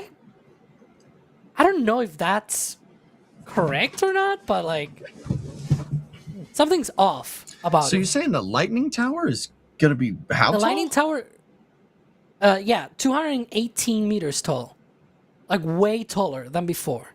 Something like almost 40 meters taller. 38 in particular. I like the quote. That's not a small structure, guys. That's taller than Starship's towers. Yeah. Huh. By like 60 meters. Yeah, that's 70. It's 200 feet taller than Starship's tower. What the heck? You put a super heavy booster on top of the Starship tower. That's how tall. What are they up to? They want to make it. Huh. That is true, to be fair. Like, I pointed out the launch tower thing, but also the lightning tower being so tall, I don't know why. But yeah. Something's odd. Somebody mentioned, well, maybe it's because they mixed the feed with the meters or something. But the 83.8 meters of the umbilical tower, which again, it's too short to me. I'm just gonna say this. That's 275 feet, and so I don't see that being like a weird thing. Like it will have been something like instead of the 2, they should have typed like a 5 at the beginning, and it will have been like 575 feet or something like that, which will have been closer to like 170 meters or something like that. There's a live look, by the way. Thank you, Florida weather. Being Florida weather. Oh man, is it raining? A little bit. Yeah, just a little bit. Yeah. Yeah, that looks wet. Almost like 26B will be sort of to the left here. Almost like this year. afternoon in summer in Florida or something. Crazy. Yeah. That's a good point. Huh. In there, done that. Interesting. I don't. Yeah, Alex. That that Ooh, sounds. a fairing. Ooh, a fairing. That's for the Starlink. Also, a giant black cube. We gotta go my to Florida. goodness. We gotta go to Florida, Alex. We have to go get me cube, mate. Gotta go get me cube. That's wild timing on that too, as we just happen to be talking about Cape stuff. It's like, ooh, a piece of fairing. Ooh, a piece of fairing. Ooh, a piece of fairing. I guess we'll watch the fairing for a bit, and while we're doing that, I want to make sure that I also thank some people here. Shuttle. Oh, he said the thing. Where? Oh yeah, okay, I see it. Yeah, I think this visitor. At some point, you're going to see also the plume from a GS2 being tested. Don't even. All right. While we're doing that, Space Pope earlier saying, "Bless this Starboat trench." We've been trying to get to it, but then we have one more thing. We're getting there. One more thing, Sawyer. Oh gosh. Thank you, the Space Pope. Say, Jack, I can do it too, Mr. Abandoner in chat. Michael, Hi, Jack. getting the mentioning Space Shuttle. The Space Shuttle Heat Shield Sun shirt is now in the. Michael is now the proud owner of one of those. And with all the expected launches to the moon, would they construct flame trenches on the surface? Can you burn biological waste there? Yeah, probably. Oh wait, wrong kind of flame. Only if it's raining. Seriously. Hi, Jack. Hi, Jack. Don't be in an airport. Jerwa. Miss you, Jack. Oh, you're such a liar. With $50 of support, shouting you out, EJ, with the Classic Hat Appreciation Club. #when grass vent. If it was methane, it'd be igniting the flare, right?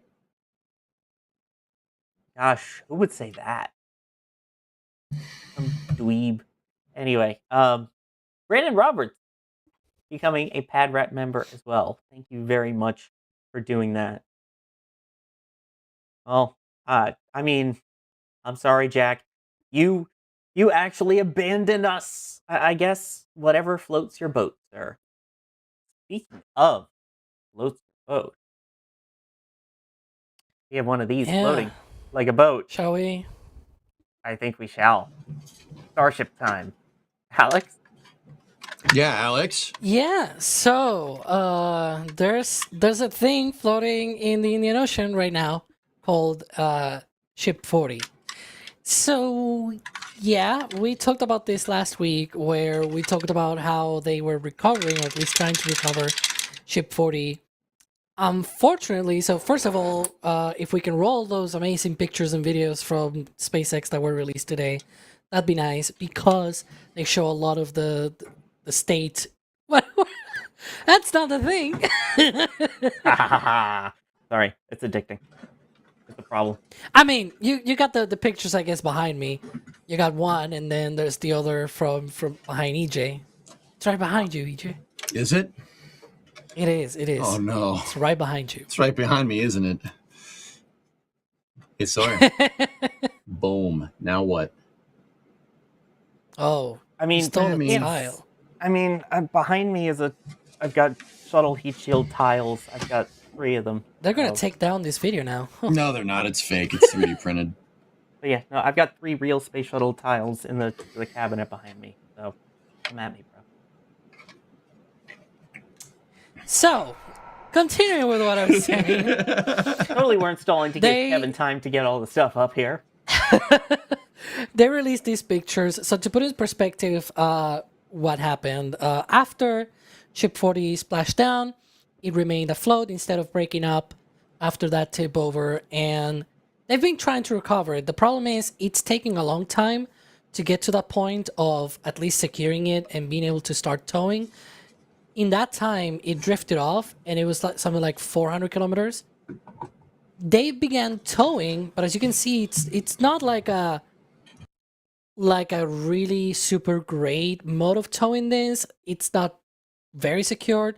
Looking at the trackers and everything, marine traffic and all of the other apps out there, it seemed like they were going like maybe 1 or 2 knots, which is not a lot.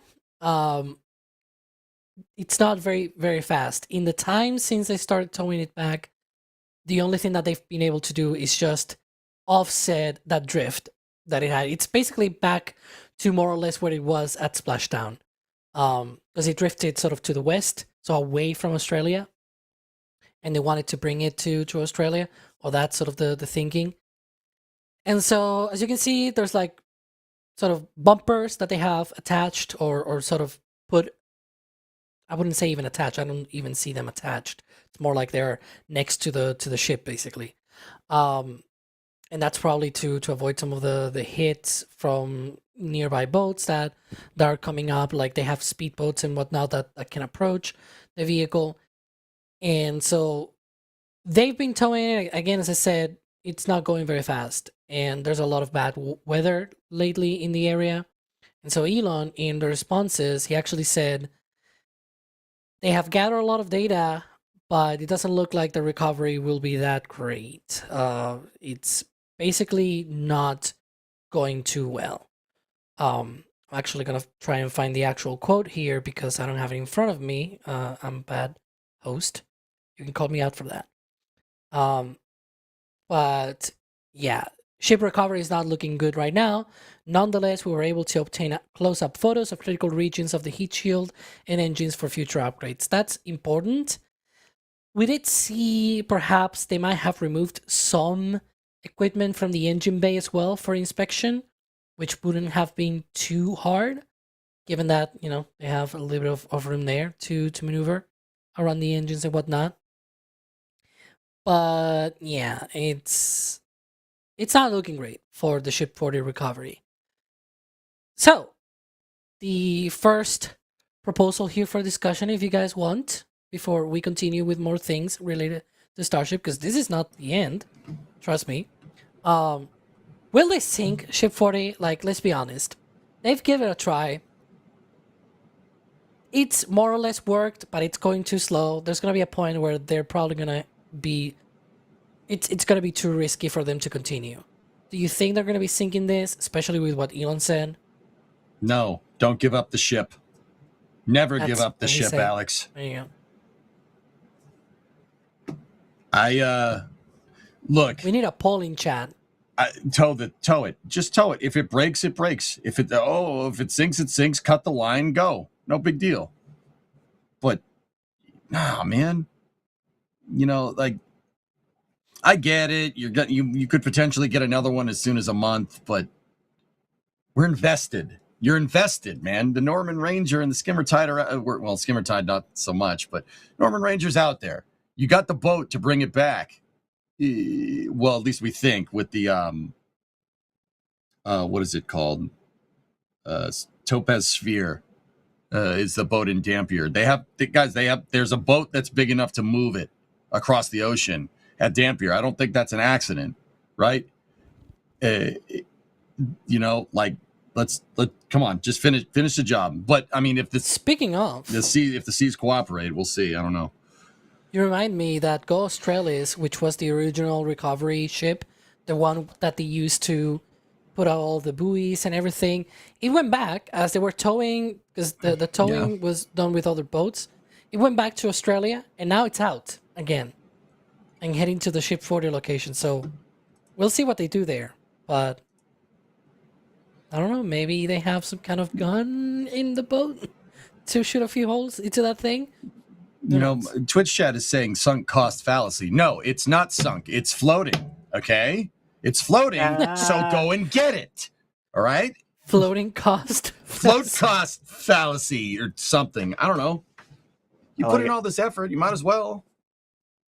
I mean, honestly, it might be weather. It might be the weather. Like what Alex, what you were saying, like it's slow. They pull it slow. The seas, like Elon said, might not be cooperating, but okay, wait a day. What is it going to sink?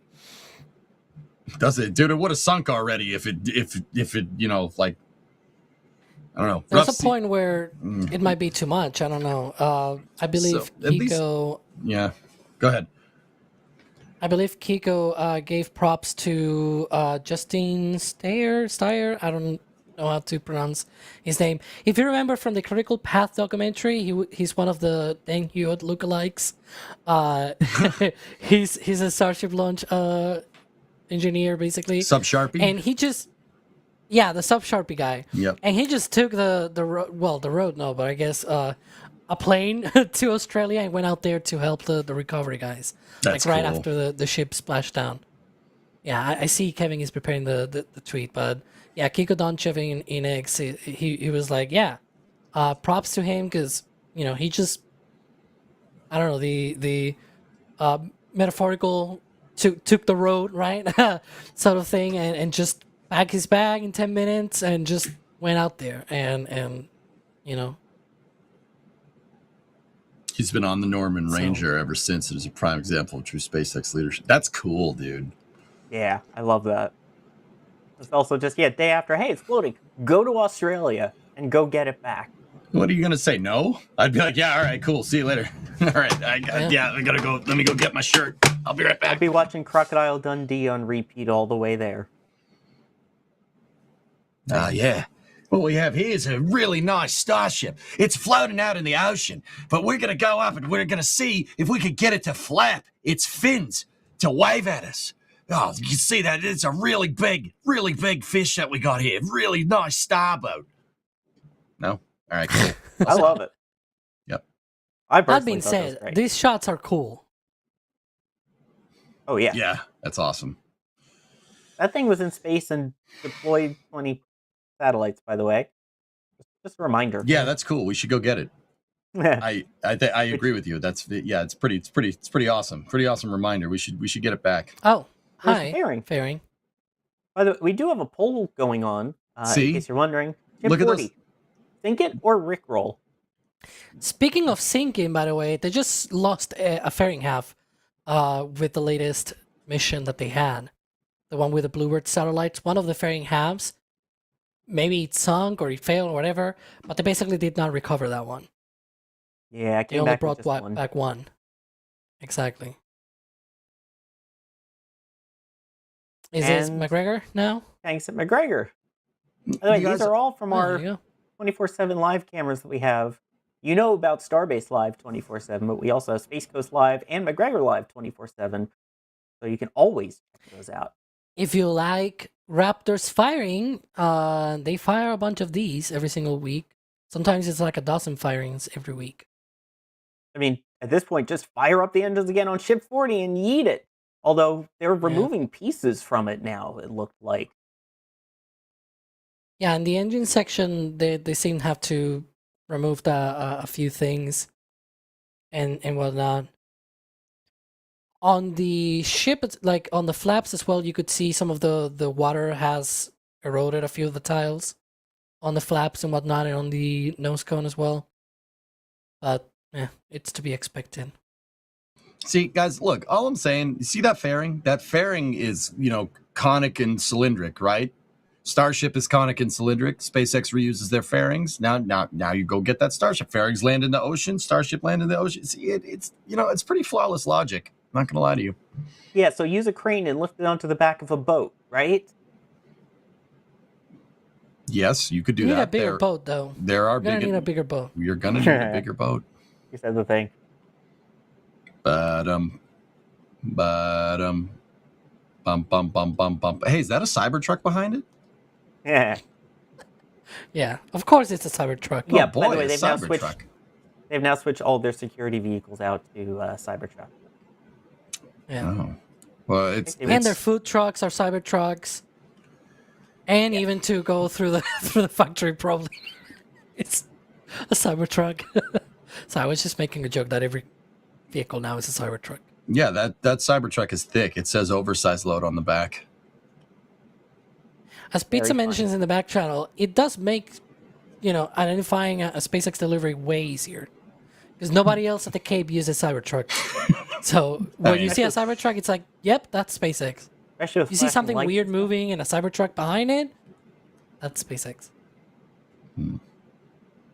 Anyway. Really does put into perspective how big, like, even a Falcon 9 fairing is. Guys, I want to point out that Falcon 9 fairing could fit in Starship's payload bay. I'm just putting it out there. Like, even the smaller payload bay from the V3 ship, it could still fit in there. 5.4 meters, I think 4 or 2, I don't know. More than 5 meters wide, 13 meters tall, so... Yep. Yeah. Oh yeah, Mighty Unlikely pointing out like how NASA or SpaceX got rid of their MRAP vehicles in case of an on-pad emergency where the crew needs to then abort and get away in something armored or protected with Cybertrucks as well. That was a thing that came out as well. As I had to point out on the Raptor side the other day, it refers to the ones for pad escape, not to go to the pad. Those are probably going to still be Model X's, but yeah. Yeah, the one that's supposed to be super reinforced, like blast protective, so that they can get away if the pad is disintegrating around them. And remember the demo with the hammer against the window, the Cybertruck? Pepperidge Farm remembers. I was just saying, my Twitch chat is asking what's uglier than a Pacer, or you're asking what's uglier, a Pacer or a Cybertruck? No, you're saying a Cybertruck is uglier than a Pacer. I don't know. A Pacer's pretty bad, man. A little bit of a throwback. I'm not sure everybody is going to know what that is, but I will say, as a personal opinion, for the whole Crew 13 thing, I don't disagree with the sort of explanation that NASA gave that, the Cybertruck is faster, but I will say getting on a Cybertruck is probably not the best and fastest way if you have a spacesuit. I know they probably tested that sort of stuff, but I will have been cool with, say, something like the Cybertruck, but without the roof, and you just hop in and boom. Yeah, but then you need get out of there as quickly as if possible. Pieces of pad are falling on you. Well, I mean, if pieces of the pad are falling on you, going as fast as you can, it's having a roof or not, it's probably not going to change much. But that's why they use the MRAP, is because it can take pieces of stuff falling on you for a little bit longer until you can get away from it. Yeah. Every time I mention an MRAP on stream, somebody really just feels the need to chime in to say that it's a pile of junk. So, I don't know. Thought Maybe that might in Battlefield be pertinent. 6, but... I hate those things in Battlefield 6, man. Exactly. But I don't want to. IRL is a different story. But yeah, anyway. Sounds like a game problem. Yeah. Anyway, we'll find out when Kevin eventually joins us for Battlefield 6, which now that we've said it on stream is happening. Yeah, he has On to the do it record. now. That was a good idea. Good call. Thank you. Anyway, back to Starship as we continue to watch this fairing go away. Yeah. I mean, right now, besides the fact that chat wanted to get rickrolled, the poll right now, 88% say never going to give you up, and 12% say sink it. So, I'm with you, EJ. Tow it. What's the worst that happens? Parts falls off? Oh no! You managed to get the whole thing back anyway. You did all the imagery that you wanted. It would be great to be able to bring it back to land and break it down piece by piece. Can't do it. Oh well. My vote is bring her home. SpaceX is no strangers to recovery. They know the rules, and so do we. I mean, full commitment's what we're thinking of. You wouldn't get this from any other company. Well, thank you for listening as we tell you how we're feeling and try and make you understand. Yep. Never give up the ship. Never This is let working. it down and sink. This is working, and that's scary. I don't know how to feel about this. Yeah.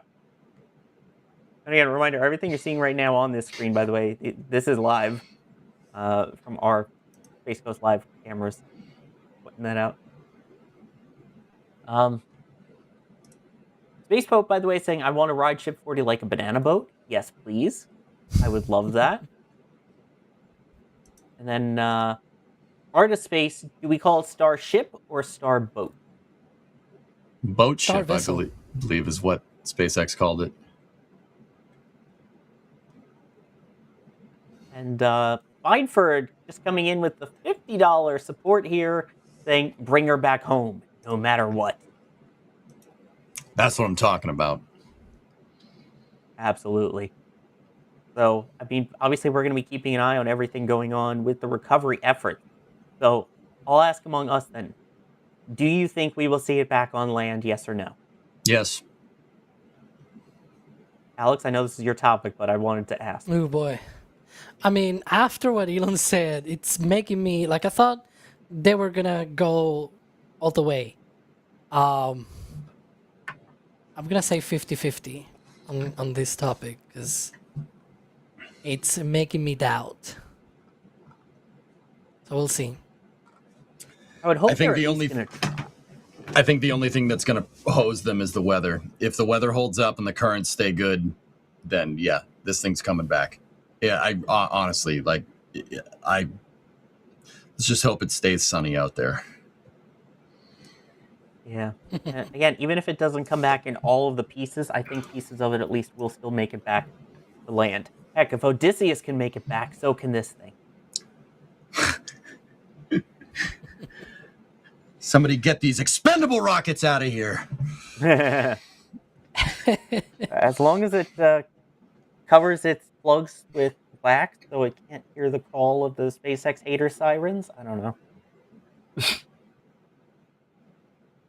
Odyssey was fine. Anyway, Alex. Anyway, yeah, there's more stuff. There's more stuff about Starship. So, if you aren't aware, SpaceX went public a few weeks ago. Basically, I think it was in early June.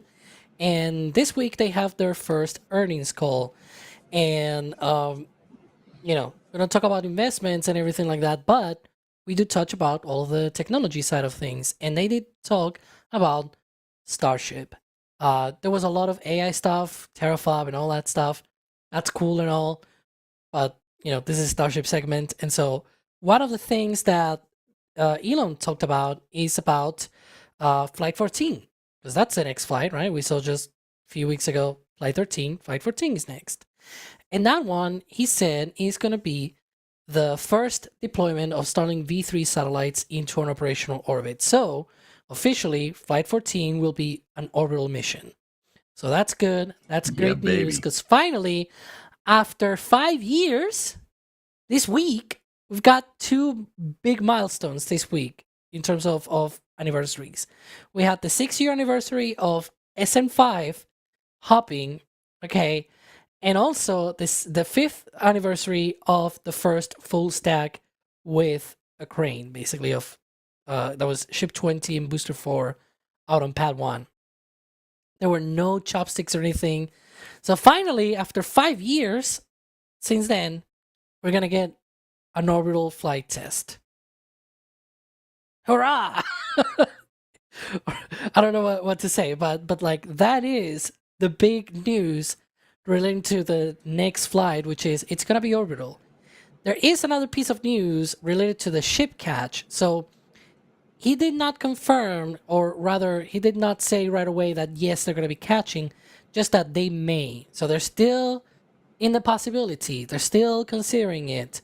He did hint at potential regulatory approvals still needing to go through, and that could probably be in the way as well. They might still be looking at the data. They've been doing a lot of work on the pad, on the chopsticks and whatnot. We've seen all of that, and if you've watched our Starship update episodes and whatnot, we've talked about those. They seem to be at least doing the work to prepare for a catch, but if they look at something and they say, we're not cool with this, perhaps they don't do it. So good on that, because it's not super easy to go ahead with these things. And he also said another thing, because we were talking before about the Blue Origin stuff, the reference that he made. He also was asked about what sort of the things that they learned from the Flight 13 profile in the ship, especially this one that got intact basically in the water, if they learned something. And one of the things that Elon said is that the heat shield problem is solved, which surprised everybody, because last week we had a conversation about that, remember? About, there's a few cracked tiles and all that stuff, and you can see a bunch of, you can see a bunch of the white stuff here on the nose cone and all that, see? And we're talking about that and whatnot, and Elon came out of the left field sort of thing, and he just said, yeah, it's solved. Done. So, what do you guys think? I think is it solved, really? I think it's solved, but not implemented, if that makes any sense. They know what they need to do. They just haven't done it yet. It has to come down the proverbial assembly line here. That's been the case with SpaceX before. Like they said they've had problems solved with the ship, like the V2 ships, for instance, and all it took was just a couple of Starships down the line to fix that, whatever problems there may have been. This tells me that SpaceX has either some process, some quality control process that's implemented to make sure that random tiles don't fail, or the gap filler doesn't ablate or whatever, or they have another tile. Could be one or the other. They have a Mark II tile coming down the line. We'll see. But, I mean, that may be for down the line, but what about for now?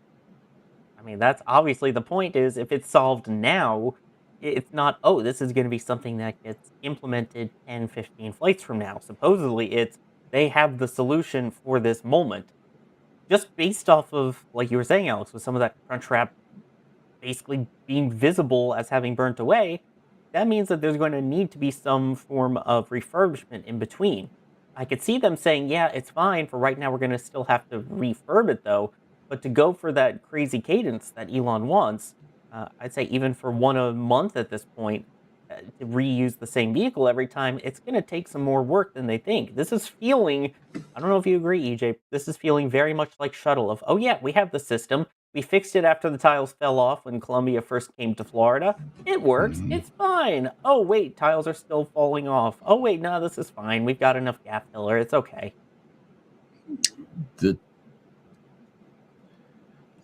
I see the resemblance, but I don't think it's like the Shuttle at all. Columbia, after STS-1, the reason why it lost tiles was because of the boosters overperformed. Yeah. The overperformance on the boosters caused reverberations off the pad, which shook some of the tiles off, but it still made it back down. Like, people are going to call me crazy, but like the Shuttle tiles as a reentry vehicle work great. It's water egress that you have to worry about. And I don't know. I'd say they had that problem kind of Well, I was about to say they had it solved, but they had it solved by the end of the program. But yeah, I don't know, man.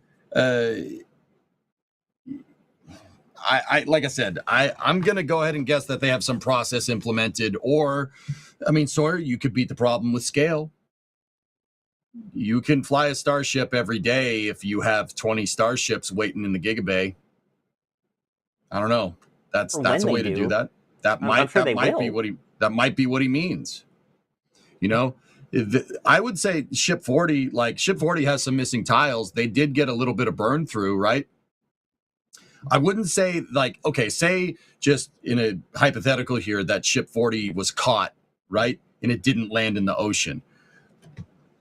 I would say that thing needs minimal refurbishment.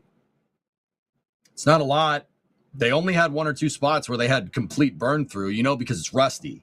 It was rusty when it landed, which means the stainless steel ablated, which means you had burn through.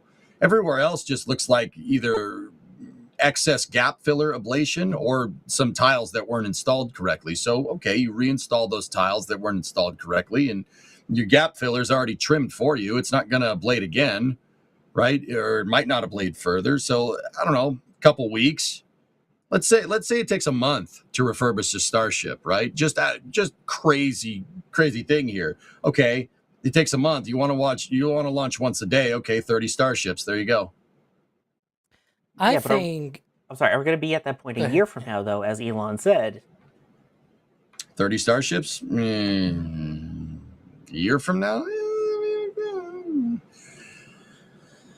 I have some troubles with his statement, and I'm not saying that he's lying or anything like that.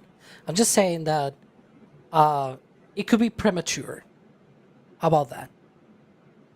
That's probably a good argument here. The reason why I'm saying this, let me show you here in the background. Let's see if I can show it. So, you look, you see all of this here. Hang on, there. There. All of this on the ship. All of that. That's ablative. How do you make that reusable? What? And it flaps and everything. Yeah. All of the things in on the side here. This big side here on the side of the vehicle, and on the other side as well. That's ablative felt, Pyron, basically, that they're using. Mm-hmm. Because otherwise, if that was not there, it will melt away. Almost melt, like Ship 31 on Flight 6, basically. And so, my troubles with that argument is that whenever they go and actually catch a ship, it's going to be like the booster. The arms are going to close around the vehicle, and they don't just stop or anything. They just actually slap the sides of the vehicle. And the reason why I don't have tiles there, which, if you look, flights 1 through 4 and 5, you see there are tiles on the sides of the vehicle on those locations. The reason why they removed those is because it's necessary for the catch, because they're going to slap the sides of the ship, and that's when you break tiles, and so there cannot be any tiles there. They attempted to see if they can put basically metallic tiles instead of ceramic ones, because metallic tiles could probably take the hits from those. And we saw, I think that was Ship 37 on Flight 10. It was very orange. That metal tile just basically oxidated and spread all over that oxidation, all of that. Yeah, it was not great. So instead, they just kept putting that Pyron. So on Ship 31 on Flight 6, they flew without any Pyron or anything like that. They didn't fly anything on the sides. For flights, I think already starting on 7, they started to put some of it. They did not put everything. I think the first one to have everything on the side was Flight 9, if I'm not mistaken. And it's basically for protection. When you are on the re-entry, the heat sort of goes around, right? And the leeward, the most leeward part, doesn't get a lot of heat, but the sides of the vehicle still get a lot of heat. So it still needs that thermal protection system. But again, if they put the tiles, they can get broken on a catch. So they use the Pyron, the ablative material. How are they going to solve that? You cannot be flying that Pioneer all the time. It even flaps, like, I don't know if you saw it during the belly flop. It sort of flaps away as it comes down. And so I don't think it's somewhat replaceable. I mean, you could probably replace it that maybe in a couple of days, even a few man hours, if you have a good team of people around it, and sort of 24 hours or something like that. But it's not that reusable. Hey, Alex. So you were pointing to that photo behind you, and CalArt came in with a $100 piece of support here. Holy smokes, thank you for the generosity. Saying, Alex, please tell me exactly where you found those images of the recovery behind you. On X, SpaceX put it out. You can see that they put out 2 pictures and 1 video. That's the video in particular, and the picture. That's the one that is behind EJ, and the other one is behind me.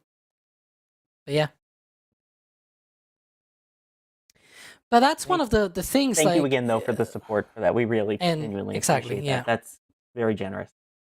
That's one of the things. Like I get it. What he said. The majority of the tiles now stick. Like, I mean, compare ship 42, ship 25 on flight 2. That thing basically looked like a candy wrapper, very coming away of the ship. Basically, like it just almost flew naked all the way up to space. And compare that to this vehicle, you've got a lot of the. I mean, probably like even 99.9% of the tiles still on. But again, there are parts of the vehicle that still need some touch-ups and some optimizations. Let's put it that way. The aft end as well, we've seen, at least it seems like perhaps hot staging might damage some of those tiles as well.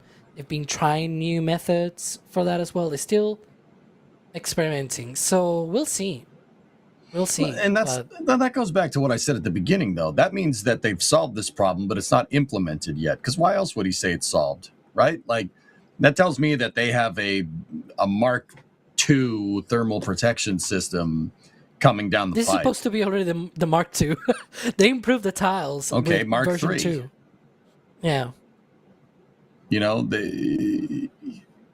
Like, Alex, can anybody here argue at this point that SpaceX doesn't have a lot of experience with entry vehicles? Like Dragon 1, Dragon 2, there's their Starfall, like a hockey puck thingamajiggers. It's true, but for that's example, with ablative. Dragon, they replaced the heat shield material because it's ablative. Right. Even the back shield, the white thing, that is also an ablative. It's called SPAM, SpaceX proprietary ablative material. It's not a joke. It's literally SPAM that they call it.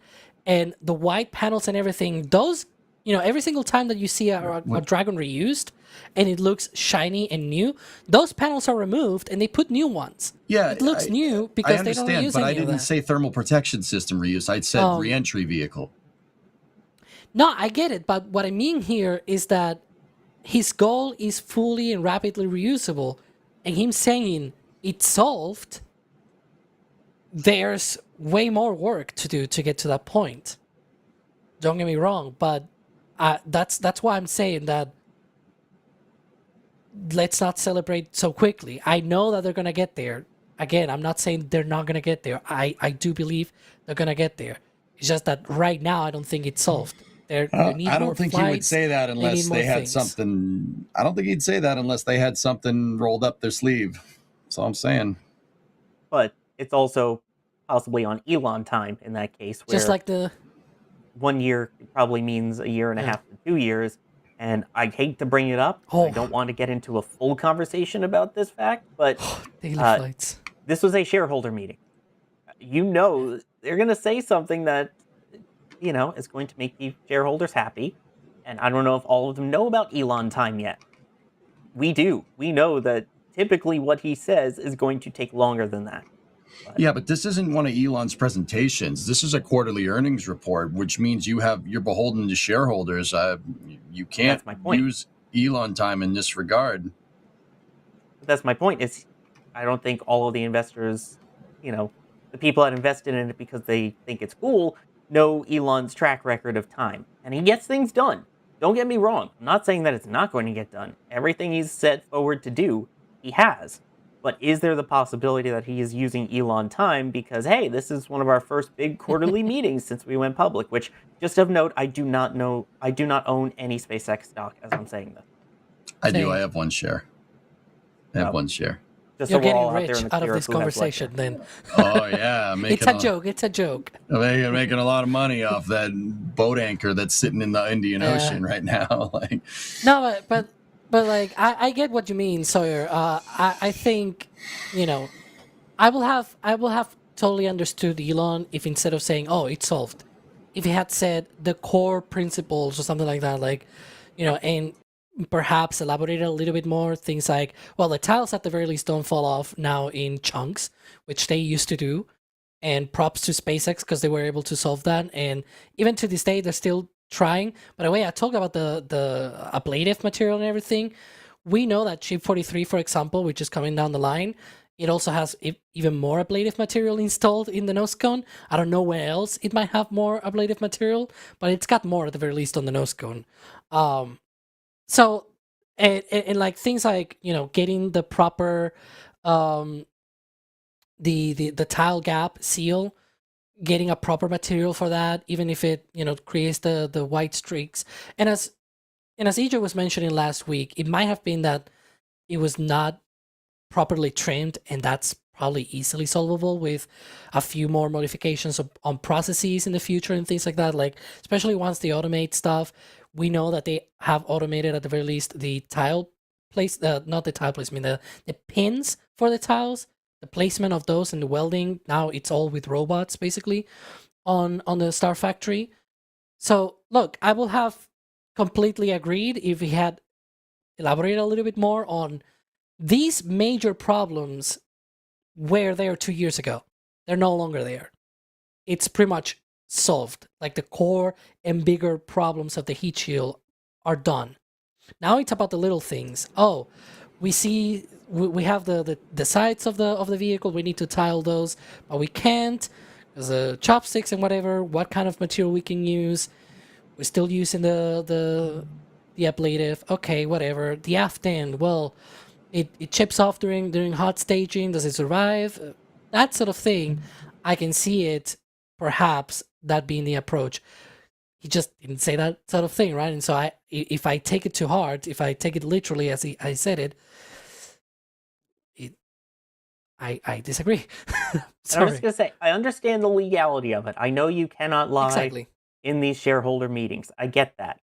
But then again, I'm just saying because we get Elon time, we're saying, oh yeah, so that in a year we'll have all of this stuff up and running at such a pace. It's Elon time. I think Elon believes that, but what the reality will show is going to be different. And of course, companies do that all the time. They set a goal and go, oops, we didn't meet our goal. And typically as a result, their stock lowers in value because of that. But I'm just Neutron flying in 2024, right? Yeah, and also HLS update coming soon.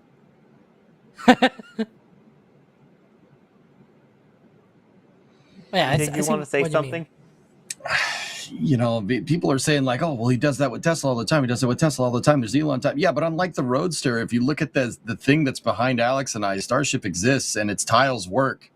Guys, this is not like other promises that he's made. This is, and I understand Elon time, et cetera, I get it. Do you think it's sort of like on the heels or sort of like on the same sort of field as full self-driving is solved? If Elon had said, like, and he probably did, maybe like 2 or 3 years ago, it was on the road to getting there, right? You know what I mean? With a comparison with Tesla. It was on the road, it was very close, but it was not there yet. And there was still, even to this day, to be honest, there's a few things here and there. But like, do you think it's probably that kind of solved that he referred to? Dude, I think this is something that they've already that I think like maybe not Ship 41, but Ship 42 is going to have a better tile on it, or they're going to streamline the process for quality control on the tiles. Or more believe on Ship 43. That's the thing that we're seeing I mean, you're these sort of sitting here, changes. I don't you're know. sitting here saying that Pyron, the Pyron's ablative, but yet it's still there on ship 40. Like, I mean, Yeah, but it flaked off. It probably, like, I don't think that can fly again. It probably needs a change. It's used on Falcon do you 9 know? boosters. Don't get me wrong. you don't know But on that for sure. Falcon 9 boosters, they re-enter at like 6,000, 7,000 kilometers per hour. The ship re-enters at like 8 times. No, hang on. Mach Math. 25. Five times that number, almost. No, 4. Oh boy, 4. I'm really bad with my math at this time of the day. It's Don't like do math in 1:20 public, a.m. bro. Come on. I know. I know. We know you, and we know you're good at math. You just don't. I don't know. do it in public. That's why I And don't. I even do it have in a public. calculator here. I could have taken it, but I was trying to up flex the here, classes. doing it off the top of my head. Yeah, 4 times faster. You played Four yourself, times, man. Yeah, 4 times faster is like, what, 16 times the kinetic energy, and whatever is 4 to the 4 in thermal energy. It's a lot math. more. Yeah. Rosebud 53 with a really interesting point, and I think that's probably kind of where you're getting at, where all of us, I think, are kind of getting to at this point. They said solved, not implemented. Like we were talking about there, I think it's very possible that, yes, That's what I'm saying. we're not Like going to the GIF. see it I for a would like to year or see it. two, or for a couple more ships, but yeah. I think you're going to see it on 42. How about that? Would it be that quick to turn around materials, make any changes needed to the bakery, all of that? Cash me ship 42. How about that? Will they catch Ship 41 though? That was another question that I had for you two guys. I don't think that's. I mean, Flight 14? If they do, it's not going to be the thermal protection systems, or if they don't, it's not going to be the TPS's fault, Alex. I don't think. I'm pretty sure that, dude, you could have a couple of I do tiles think- missing, and this thing does not care. It'll still come back down. You know, In terms of a It's catch, coming I down, think dude. Ship 40 definitely could have been caught. And even for use, to be fair, like Ship 40, it just needs a few touch-ups, basically, and it can fly again. Not in the sea, of course, but like before it touched the water, I think it was fine. Like, you know, you do a few tile inspections, maybe like an under month even turnaround, like probably under a month. You can maybe turn around that. It's just not the, you know, fast, rapidly reusable, all that stuff that Elon talks about. I do think, and this is a complete personal opinion, it might never get to that point. But if it gets even just to Falcon 9 sort of reusability in terms of the turnarounds, I don't mind. Like this thing and all of the goals that SpaceX is putting on this thing, if they even get 10% of it, that's gonna be amazing. So I don't care if it's not fully and rapidly reusable. Like if it takes a week to reuse one of these ships, that's still bonkers. That's still amazing. See, That's still like I'll orders give you of that. magnitude better than the shuttle. Oh no, I'll give you that. I think we're already past shuttle reusability. This thing lost a lot of tiles. Like ship 29 is a good example of that, Alex. Right, Yeah. dude, that thing lost like 150 tiles, and it was just like That was definitely not reusable. It was like, hey, what's up? I'm here. That was I not landed. even catchable. Oh yeah, Like that thing that wouldn't have ended went well. off No, target. I'll give you that. thing will have basically plowed through Right. SPI or whatever. Yeah, no, it wouldn't have been great. But you know, like I'll give you that. And that's what I mean about beating the problem with scale. That could be what he's talking about. You know, just build a lot of ships with these crappy tiles and go from there. But you know, people are telling me like, oh, well, ship 42 already has its tiles installed. How do you know those aren't better tiles? How do you know? There's a lot of people that speak here with pretty absolute certainty that the tiles that are on ship 42 aren't Mark II tile. How do you know? I'm intrigued about the different experiments that we're seeing because they're still doing stuff to the tiles. One of the things that they've been doing since basically the start of or version 3, we saw this first on ship 40, this one, but then we saw it being implemented on ship 39 while it was in the Mega Bay, was they were drilling something in the tiles. On ship 39 it was like a pattern, ship 40 also was like a pattern. I believe ship 41 is like almost the entirety of the tiles up to a point. Like it's not the entire area, but it's a weird thing that they have ongoing. But yeah, anyways, that's basically the thing. We can probably go on for a lot longer on tiles and heat shields and all that. Oh, I'm sure we could. By the way, you were talking about the ablative part there. Um, Space Pope coming in saying, "Solve it with Flex Seal. Just use Flex Tape, Flex Seal. That'll do that." You know, that Thompson- fixes everything, right? Thompson's Speaking of water needing seal. fixes, we have some breaking news. Huh? We have breaking news in regards to fixing here. Okay. So we had a recent spacewalk happen aboard the International Space Station. Upon completion, though, NASA now providing an update saying that they saw unexpected data reading from the carbon dioxide sensor on Anil Menon's spacesuit. So as a result, they are now delaying all future ISS spacewalks from the American side and are actually considering now basically switching out spacesuits for the second of these EVAs. I mean, everything seemed okay. It was a 6-hour, 27-minute spacewalk, completed their primary objectives. But towards the end of the spacewalk was when that carbon dioxide sensor went off inside the spacesuit. He said he didn't have any issues, none of the lightheadedness, anything that could potentially happen with it. But afterwards, they basically said in a afterwards conference that this issue is something that needs to be looked at. So we'll see if they end up having to change spacesuits going forward, if this is an issue with it, which I'm still surprised, that they're using these at this point.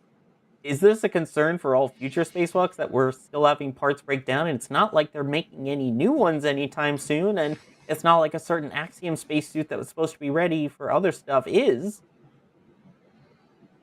Yeah.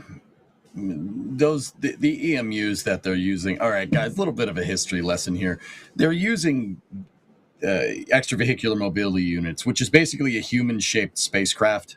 That's what it is. The EMU design goes back to the early parts of the shuttle era, and most of its subsystems are based off of the A7L suit from the Apollo program.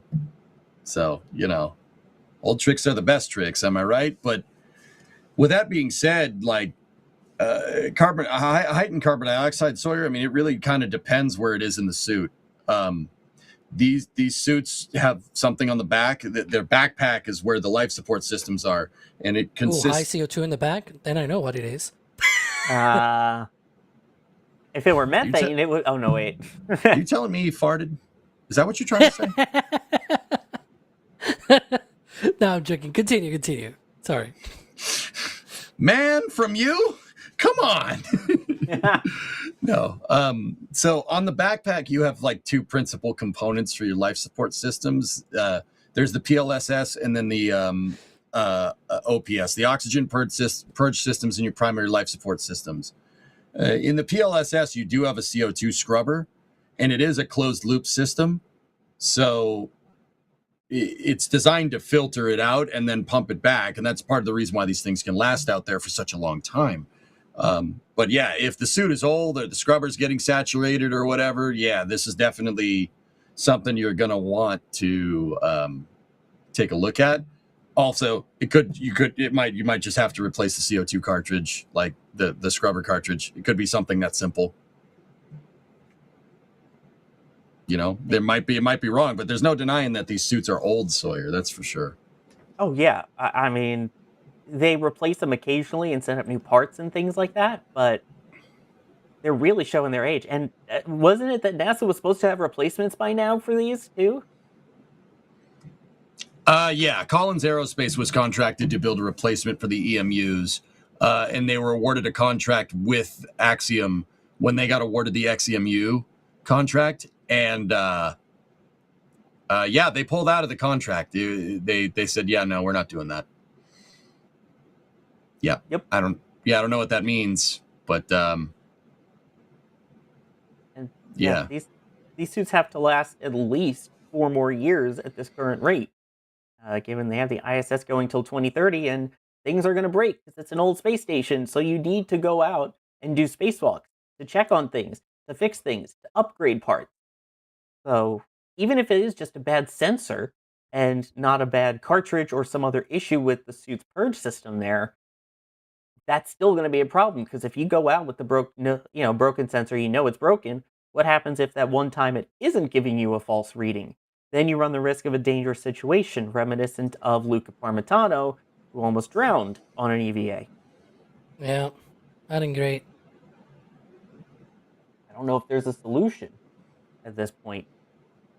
I mean, Sawyer, I think you hit the nail on the head. The solution is that, I don't know, maybe we should build more of these. I don't know. We want to go into space more. Maybe we should just build more spacesuits. Yeah, but they haven't in years. And in case you're wondering, these spacesuits are not custom fit to anyone. There's like different sizes, like small, medium, large, basically. But you got to find the one that's good enough for you. They're not custom fit. So you kind of have to just mix and match, and whatever's there is what's there. It's not great. Obviously, SpaceX's are a little more attuned to each of the astronauts, although they do have generic sizes too, as we saw when Butch and Sunny had to return on a Dragon capsule, and they had to get the suits for those. But I don't know. It scares me. I don't mind the EMU having a different size detachable pants, and a detachable torso. Like, that's how the EMU works. Just to elaborate on what Sawyer was saying, like, there's 3 different sizes of pants and 3 different sizes of torso and 1 backpack, right? And all of the different sizes of pants and torsos can fit together. It's a common kind of attachment mechanism. And you use the same life support system no matter what. Like, I don't necessarily think that's a bad idea for something that needs to stay on orbit for long periods of time, like a lunar exploration suit or EVA suit like this for ISS maintenance and upgrading. A form-fitted suit here is not really what you want. Modular suits like that, like the EMU is a great. I mean, heck, the EMU is a great idea. Like, sorry, I would be cool if they just made more. Just make more EMUs. Like, just make more. ILC Dover or David Clark can make more of these things. Like, hey, we were there. Well, Wait, Lisa we were? and us. Yeah, they were at ILC Dover. Lisa got to try one of the spacesuits and the ones that they were making for the moon, because they also have their own proposal for the moon spacesuits and whatever. And while they didn't get the contract, they did keep working on those. Sorry, I didn't mean to talk over you. But yeah, this is part of the work that they've been doing is the IROSAs, the ISS rollout solar arrays. They've been working on upgrading the power supply because it turns out as it got older and got bigger and they added more stuff to it and used more electricity, they needed more power. And also those other solar arrays were old and now they have better technology that can actually do more absorption of the sun and produce as much energy, if not more. And they're flat. You can roll them up, stick them in the trunk of Dragon, and unroll them. So they've been working on upgrading the power supply aboard the space station, which is one of the important reasons for these spacewalks too. Is if you're going to keep it going for 4 more years and keep plugging more things into more outlets, you want the power. Yeah. I've seen in YouTube chat, John JR4DJ is saying it's sufficient for the current stuff. It's not a good suit, but we can show how it can work. But we can show how it can work well. We need to move on. Move on from what? Because there's something better than an EMU out there. Like I don't know about you, John. You see that? That's the EMU working in space right now. You can't say that about Axiom's suit. What do you mean move on? That's still a good design. It is an old design. It's an older design, sir, but it checks out.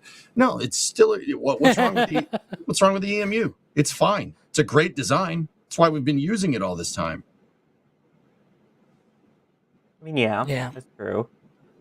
By the way, EMU is extravehicular mobility unit, in case anyone's wondering what we talk about with EMU. That's just another way of saying the spacesuit. But yeah, I don't know. We'll see. As of right now, I believe the next scheduled spacewalk for now is August 18th, and a third one scheduled for August 25th. We'll see if those end up holding or if they end up pushing those dates a little bit further, but we'll keep you updated on that, of course. Let me go back to thanking some people from earlier conversations here. Carl Jr. Boy, now I want Carl's Jr., even though I've never had it. Just received patch stickers 5 through 8. Just ordered 9 through 12. Thank you, NASA Spaceflight. Y'all are awesome. Our pleasure. Hope you enjoy them. Can't wait to see where those stickers get stuck. It's cool, by the way. Tag our shop team on socials, and if you're not following us on socials, you should also do that too on all your favorite ones: X, Facebook, Instagram, all that. If you do post them on something, tag it to us. It's really cool to see how far around the globe they end up and where we see them stuck, especially the stickers and where you're wearing your shirts and stuff like that. It's really cool. Bodger1058 wondering, is EJ ITAR? Because we need to lend him in Europe for a bit, asking for a friend. Wait, why do you need? Wait, what am I doing? Are you ITAR? I don't know. You want me to come over there and Ted Lasso you a football team? I'll do that. No. What football? New England Patriots What do you think? football, or Using football in the context of Europe. yeah, they've been playing NFL games now, and other places. Yeah, I will start a North American football team in Europe, and we will There call we them go. the London Silly Nannies. Nice. And they'll And be then- better than the Jets. Anything will be. Yeah, I know. That's my point. Hey, Yeah. Sawyer, do you know why? You know why the World Cup final was played in the Netherlands? Because that way a team could actually win a playoff game there. Yeah, that's right. That's right. That's right. Yep. You knew. The only playoff win that thing will ever see. That and the original Super Bowl. So, yeah, I'm sorry. I'm sorry. I'm sorry. My bad. I know it. I was Sorry. born into it. I was doomed from day one. Not even fair. Anyway. Chaos Advanced Space Authority upgrading to Capcom level, which thank you for doing that. As a reminder, Capcom and above gets access to the NSF Discord as well, where you can make fun of me being a Jets fan in the sports section. You talk about everything going on with SpaceX, get some more cool updates from the team, and just chat with all of your fellow space geeks, nerds, whatever you choose to call yourself, and spaceflight enthusiasts. You may even be able to talk with the spaceflight enthusiast in there occasionally too. So thank you very much for that. Alex, sorry we kind of interrupted you on the SpaceX side of things there. Did you have anything boy. else? I mean, there were a few more things out of the earnings call. So there was, of course, I was talking about Flight 14. He mentioned the, launching operational satellites and whatnot, and still deciding whether to catch the ship or not. He did mention they're tracking later this month or late this month for that flight. We did see paperwork pointing to August 28th. So we'll see if it is around that time, but it will definitely impact our planning because Nancy Grace Roman Space Telescope, that one is launching August 38th, or at least no earlier than August 30th. So yeah, we'll see. We'll see what happens. Apart from that, I will say, if you go to Space Coast Live and scroll back like a couple of hours, you might see some bags hanging from the chopsticks on LC-39A. They've been doing water testing, basically. The bags are back? The bags are back, yeah. Bags are they back. load those with water, and it sort of dangles, and so it's heavy, and that simulates the weight of a vehicle. Did you? It's no longer there, though. Alex, can you do that again for us? Can you No, show us- I'm not. No, you're not doing that again? But yeah, you have to scroll back. It's no waiting for longer the- going on. I'm just But they waiting went for all the lower way up third to there say and something moving. about, it dangles Alejandro Alcantara Romero. I mean, that to be the next quote. Sure. But yeah, I mean, we're finally seeing more movement on the chopsticks out there. We've seen them moving, pretty fast speeds now. They're finally going up and down on their own, essentially, getting to the top. It's only been, 4 years that they've been working on this, and we finally have now seen them make it to the top of the tower on their own power. Hey, Alex, I got a question. Yeah? Booster 21 where is it at right now? It's going to roll out for cryo sometime soon, No, right? it already did cryo. Okay, so what's the status on Booster 22? Just out of curiosity. Do you know? Have we seen it at all? Yeah, so the liquid oxygen tank is complete. The methane tank, the last barrel section went in believe yesterday. I have to look up the dates. And based at least on the previous construction of previous vehicles, full stack could probably be within the next couple of days, basically. I'm looking here. Yeah, so today is August 7th. This was on August 6th that they rolled the last barrel section. So they build it in two halves. Yep. The second half will just need to be, it's technically not two halves, more like two parts. Yeah, I got you. The methane tank is more like a quarter or like a third of the vehicle. But yeah, they need to stack that. We will know when they do that, because the way that they run the Mega Bay, it's a bit weird, but basically they have to change the bridge crane. There's like two bridge cranes, but it's like one can work on the left, the other one can work on the right, and this section is on the right and it needs to be transferred and stacked on the aft half, basically on the left. So they need to set it down, like remove it from the weld turntable, set it down somewhere, where usually on a stand. They've been using the landing tag. It's like a landing tag installation jig that they use for the liquid oxygen tank. Instead, they roll it out and then they put the barrel there, the forward portion basically, and then they change the bridge crane, and now they can put it on the other end of the booster, and they full stack. So when we see that jig going in the past few boosters, it's meant that they were doing the full stack basically, and so that'll be our clue, and that could be in the next few months. Days. Excuse me. Okay. I'm silly. So, But after that, it could be just a few weeks until it does cryo. It might even be before the end of the month. the reason why I ask is because what are the odds that when Nancy Grace Roman goes off, that there's a Starship stack at the 39A pad? Maybe not a completed stack, but Unlikely, I will say. Oh, Still you're need no- a lot of the. You're no fun. worth noting, by the way. Remember, this is a time lapse of what we There they saw are. with Yeah, that's the time lapse. the water bags. Thank you, Butter. But what I was going to say is that we had that, the airspace warning that they give out that we've talked about of notable events coming up. Last time it said Starship Flight 14 was August 20th. It does now say August 28th. Yeah, and before that it said 13, so it's been moving. And if they really go for a catch on that flight, I would not be surprised if we were to move a little bit more as they get more data and very cautious. Like we saw this when they started catching boosters. They really take their time, and so don't be surprised if they really take their time for that. Still, it will be a quite fast turnaround. Don't get me wrong, but they seem to be moving this date a little bit more and more to the right. And for reference, Maybe it slips to September.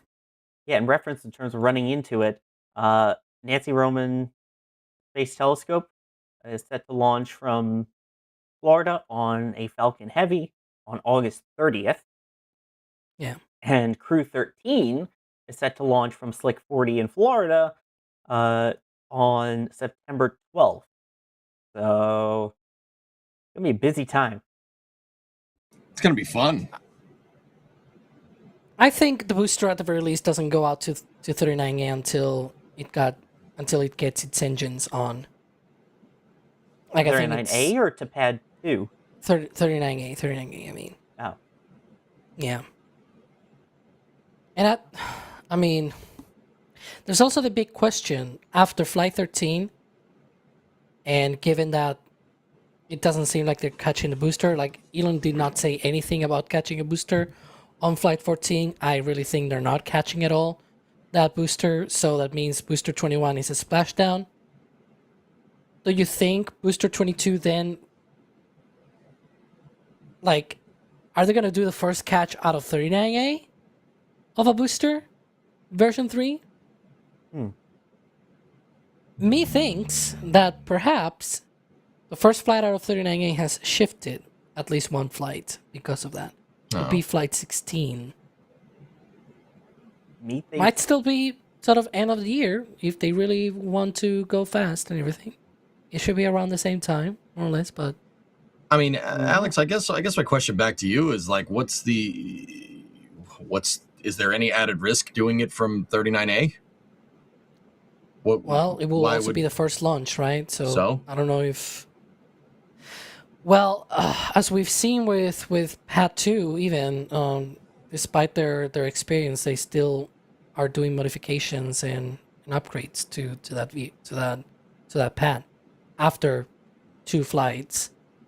So I don't know. I just think don't it would see be very risky. I don't see any more risk than doing it at Boca Chica over the Cape, dude. To be honest with you. Well, unlike on Boca Chica, you have other pads around that. I was going to say, what's the divert criteria? Because if you come in for the landing and you divert last minute, or for the catch, you divert last minute, you end up in the dunes. What does that look like for Florida? Either you're crashing into Playa Linda Beach, 39B, or 4041.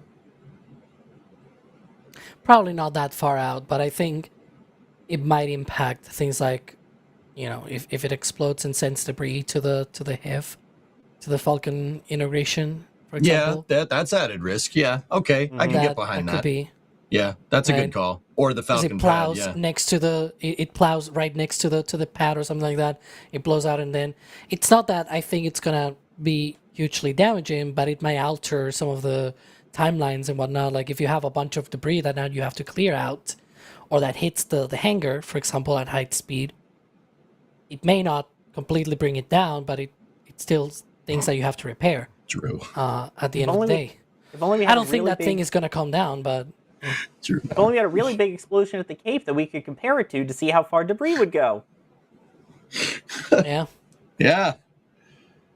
I wonder. I don't know. Good news is Cape Canaveral, or 39A in that area, is a no drone zone. So, good sign if Jerry's there. I think I said it is. In fact, in our member Discord, where I said, I mean, I wouldn't be surprised if because you got to consider the tower its own sort of stage. They call it stage 0 for a reason, right?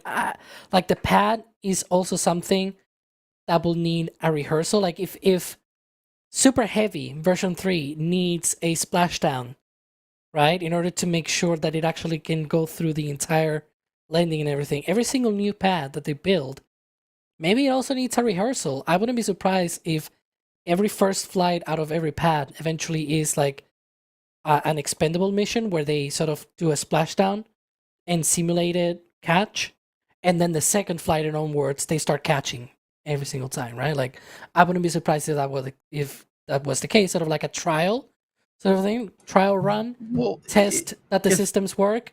It looks good. Next flight catch. I agree. Wait a minute, fellas. You guys, that implies that they're going to have one pad at Boca Chica and one pad at the Cape. No, I don't think so. I think that wouldn't they catch it on a pad that's already caught boosters before? What do you mean? You guys said every new pad that they launch, right? Every time they launch on a new pad, they're not going to do a catch because you're still shaking down things. They're not going to catch on that pad. That they just, do the simulation thing. Why not just catch it on another pad? Sure, you could do that. I mean, if you have the performance, but not on the pad. It's just that this first flight out of 39A, there's not going to be any other pad to do that. 37A is not operational, not even by a long shot. Yeah, no, I get that. But weren't you just saying, like, in the future, that's what they're going to do for all pads? I'm confused. Well, in the future, I say, I don't know, for example, they open 37B. Because 37B, it's probably going to be online like maybe 2028 or something like that. It's going to be online well after any of the other pads. Mm-hmm. But then that one you just don't catch on the first.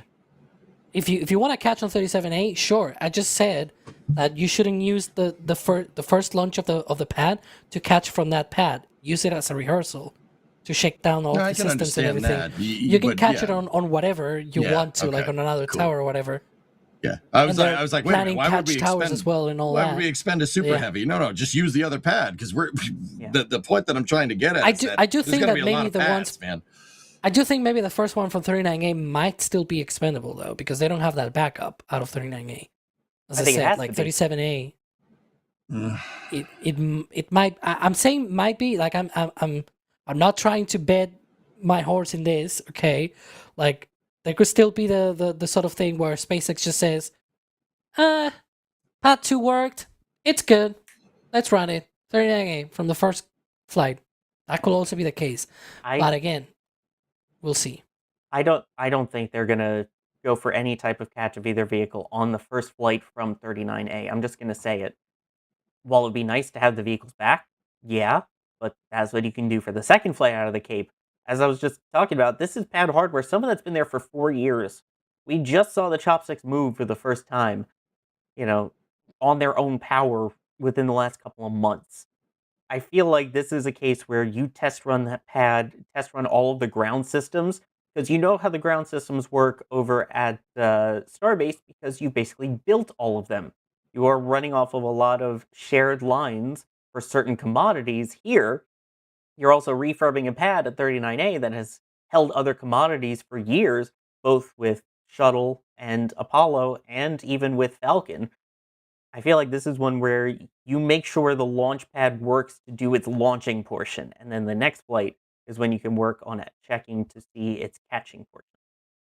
Sawyer, what about launching a ship from 39A, not catching the booster, soft splashdown, and then catching the ship at Boca Chica? No problem with that. I'm just saying for that first flight. We're talking just about the first flight out of a tower. Like, we're not talking every single flight or anything. I think some people in chat are actually, like, I'm reading chat, and they don't get what I mean. I'm just saying the very first, like, treat stage 0, just like the other stages, right? The very first time that they flew version 3 Super Heavy did a splashdown. It did not actually do the splashdown. Second flight, it still didn't do it. They're going to go for the third flight of a Super Heavy version 3, and they still need a splashdown. Why? Because they need to check out the systems and make sure that it actually can be caught. Right? Like, they need to do all of that. The pad, on the first flight, on pad 2, they didn't even test anything. Second flight, they at least ran the deluge, right? We'll see what they do on this third flight. Maybe they also actuate the arms, right? But what I'm getting at is that I wouldn't be surprised if that was sort of the run with future pads, where on their very first flight from that pad, they don't use any of the catch systems and they just rehearse the whole operation, because it's like another stage basically that you need to test and put to the test basically, and it needs to endure the launch hardware and everything like that, like all of the forces and energies and everything. And we've seen this on pad 2. They're still doing modifications to the chopsticks and whatnot. It's not easy. It's called rocket science for a reason. What do you mean? It's not brain surgery. But I mean, yeah, I think Booster on this first flight from the Cape needs to do a soft splashdown in the Atlantic near the pad. Prove that it can work. Prove that do the simulated tower catch while all of that's going. That way you confirm your hardware and everything. Ship, sure. And just Starbase. That's pretty cool. And then next flight you go for all-out catch on everything with it, as long as your systems prove that they work. And as I said, like, I just EJ's disagreeing saying heavily this here. as a possibility. I'm not saying that they are definitely going to do this. I'm not betting my horse on this sort of theory. But the fact that Pad 2 still needed a lot of modifications and they didn't even go with a simulation on the first flight out of it, I'm just saying there's a good chance that they fly for the very first time on Pad 39A and they say, yeah, we're gonna go for the catch, and then they say offshore divert on the callouts because the tower is not ready or the pad is, they need something, like it's now go basically. Like, I wouldn't be surprised even if they were saying, yeah, we're gonna try a catch on the first flight out of 39A, then they call out offshore divert, like on flight 6 basically. EJ, you've been shaking your head a lot. I want to give you the final word here as we near the end.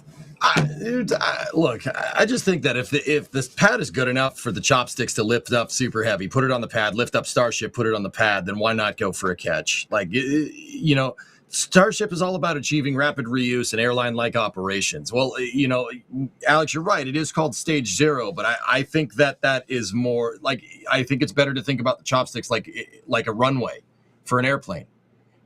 just because it's the first time you're taking off from a runway doesn't mean, we can't land at that runway again. We don't know if it works. Now, granted, Maybe they apply that sort of thing. No, I mean, I agree with you. Like, that possibility, I'm not saying it's not going to happen, right?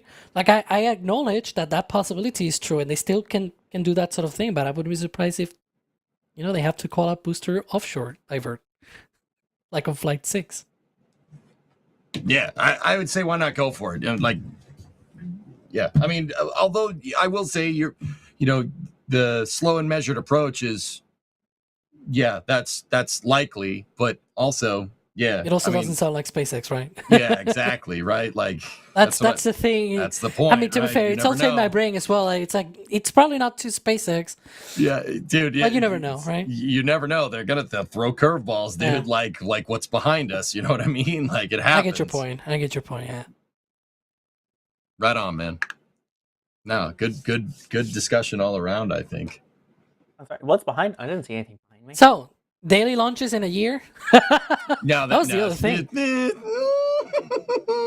I'm ever the optimist. I don't think that's happening. I don't know, man. Yeah, anyway, I think that's we a all no agree for me, that. fam.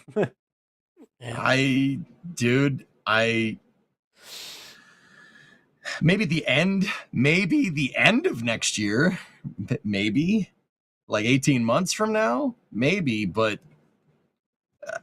guys, Alex, it's like what you were talking about before. Like even if this heat shield is the norm, right? And they use that and they're refurbishing starships, that's still amazing. I think it'd be fantastic if SpaceX got 50 Starship launches next year, let alone 100. Like 50 would be good. Once a week would be insane.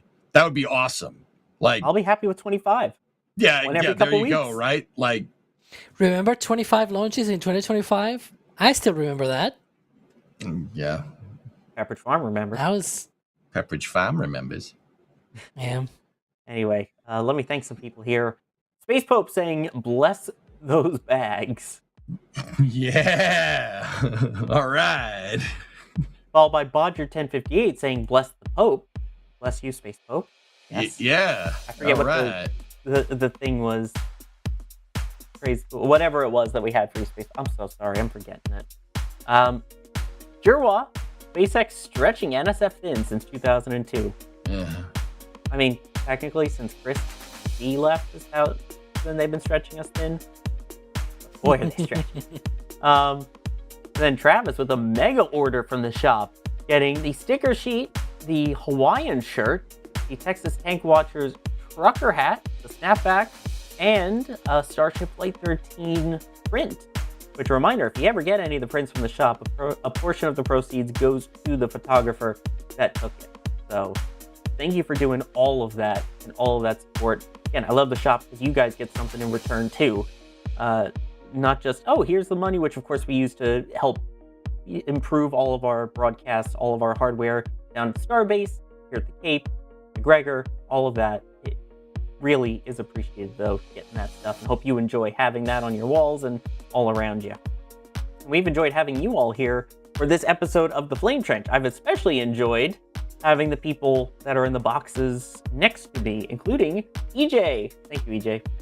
Hey, thank you for having me. I try to bring my A game when I come in here and have some good discussions, even if it does, rub some people the wrong way. But hey, no, we have a good time. Guys, I stream over on Twitch Monday through Friday. Play video games, talk about space, do all kinds of good stuff. And Sawyer's over there with me sometimes, and Ryan is too. If you guys want to pop over there, we have a fun time over there. Also, one last thing I want to say, just for NSF, you guys like what we do here, commentating on launches. We're always looking for people too. Business at NASASpaceflight.com. If you want to get into broadcast spaceflight journalism, like what Sawyer and I and Alex and everybody does here, we're always looking for people, right? So yeah, business at NASASpaceflight.com. If you want to do launch commentary with us, you want to come argue with us on the Flame Trench, it'll be great. I'm looking forward to arguing with you. Or email inbox is going to be swarmed now. Yeah. Well, Alex. Sorry, Das. Sorry, Kevin. Alex, thank you for joining. Yeah, it's a pleasure as usual. In EJ, I already have my A game since I was born because I'm Alex. So. Oh. A game. Because An A game, yeah. Whatever. So he's Aaron now. Yeah, I guess. But I was gonna say, we're gonna have that eclipse next week on Wednesday. We are gonna be streaming it here on SF. We're gonna have people from a few places, from the partial part of the eclipse, but also on the totality. I'm gonna be on travel basically starting this Monday, going up north to the north of Spain. Ryan Kane will also be coming here. Marty as well. A few other people from NSF. It's gonna be quite a thing. So just saying, guys, like we really want to share that experience. It's gonna be my first total solar eclipse. So if you want to see me just completely losing my mind, that's probably the way to get to see that. It's in our channel, so just look on the live tab and you'll see it there. It's already scheduled to go live. I think it's like an hour and a half before the totality here in Spain. So just saying, man, I'm looking forward to that show, Cosmic Ballet. I am looking forward to you making funny Alex noises. Like, oh my god, Because that'd be awesome. It's a once-in-a-lifetime experience at least, although I want to do it more than once. Enjoy it. And again, also have to thank our members, in particular, our launch directors and flight engineers, which are the highest level of support that we have here at NSF. A huge thank you to each and every one of you, even the abandoner Jack Byer, whose name is still on that list, who was here in chat and then abandoned again. Also, a thank you to Kevin Michael Reed, who's producing today, mastering those zoom ins and zoom outs perfectly. There you can see the solar eclipse stream ready to go. You can already make sure you set a notify me reminder. You can already hit the thumbs up so that way you know that it's going to be awesome, as it is. You can also subscribe so that way you know when This Week in Spaceflight comes out, which is coming out soon TM. I'm Sawyer Rosenstein. I've been your host for this episode of The Flame Trench. And we will see you all next time.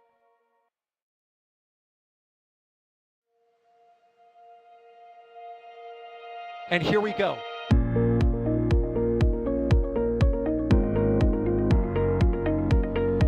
There's the W. Here's ignition. Doubling up. Did you just do a Kerbal? Back to the moon and beyond. Put that in the big bag, Gino. Back at home, we all have a lot of work to do, but from here, that sure looks like a perfect flow. Propulsion continues to be normal. We did have an observation. Equalize. 343 unfolds to go. It's orange. Water towers can fly!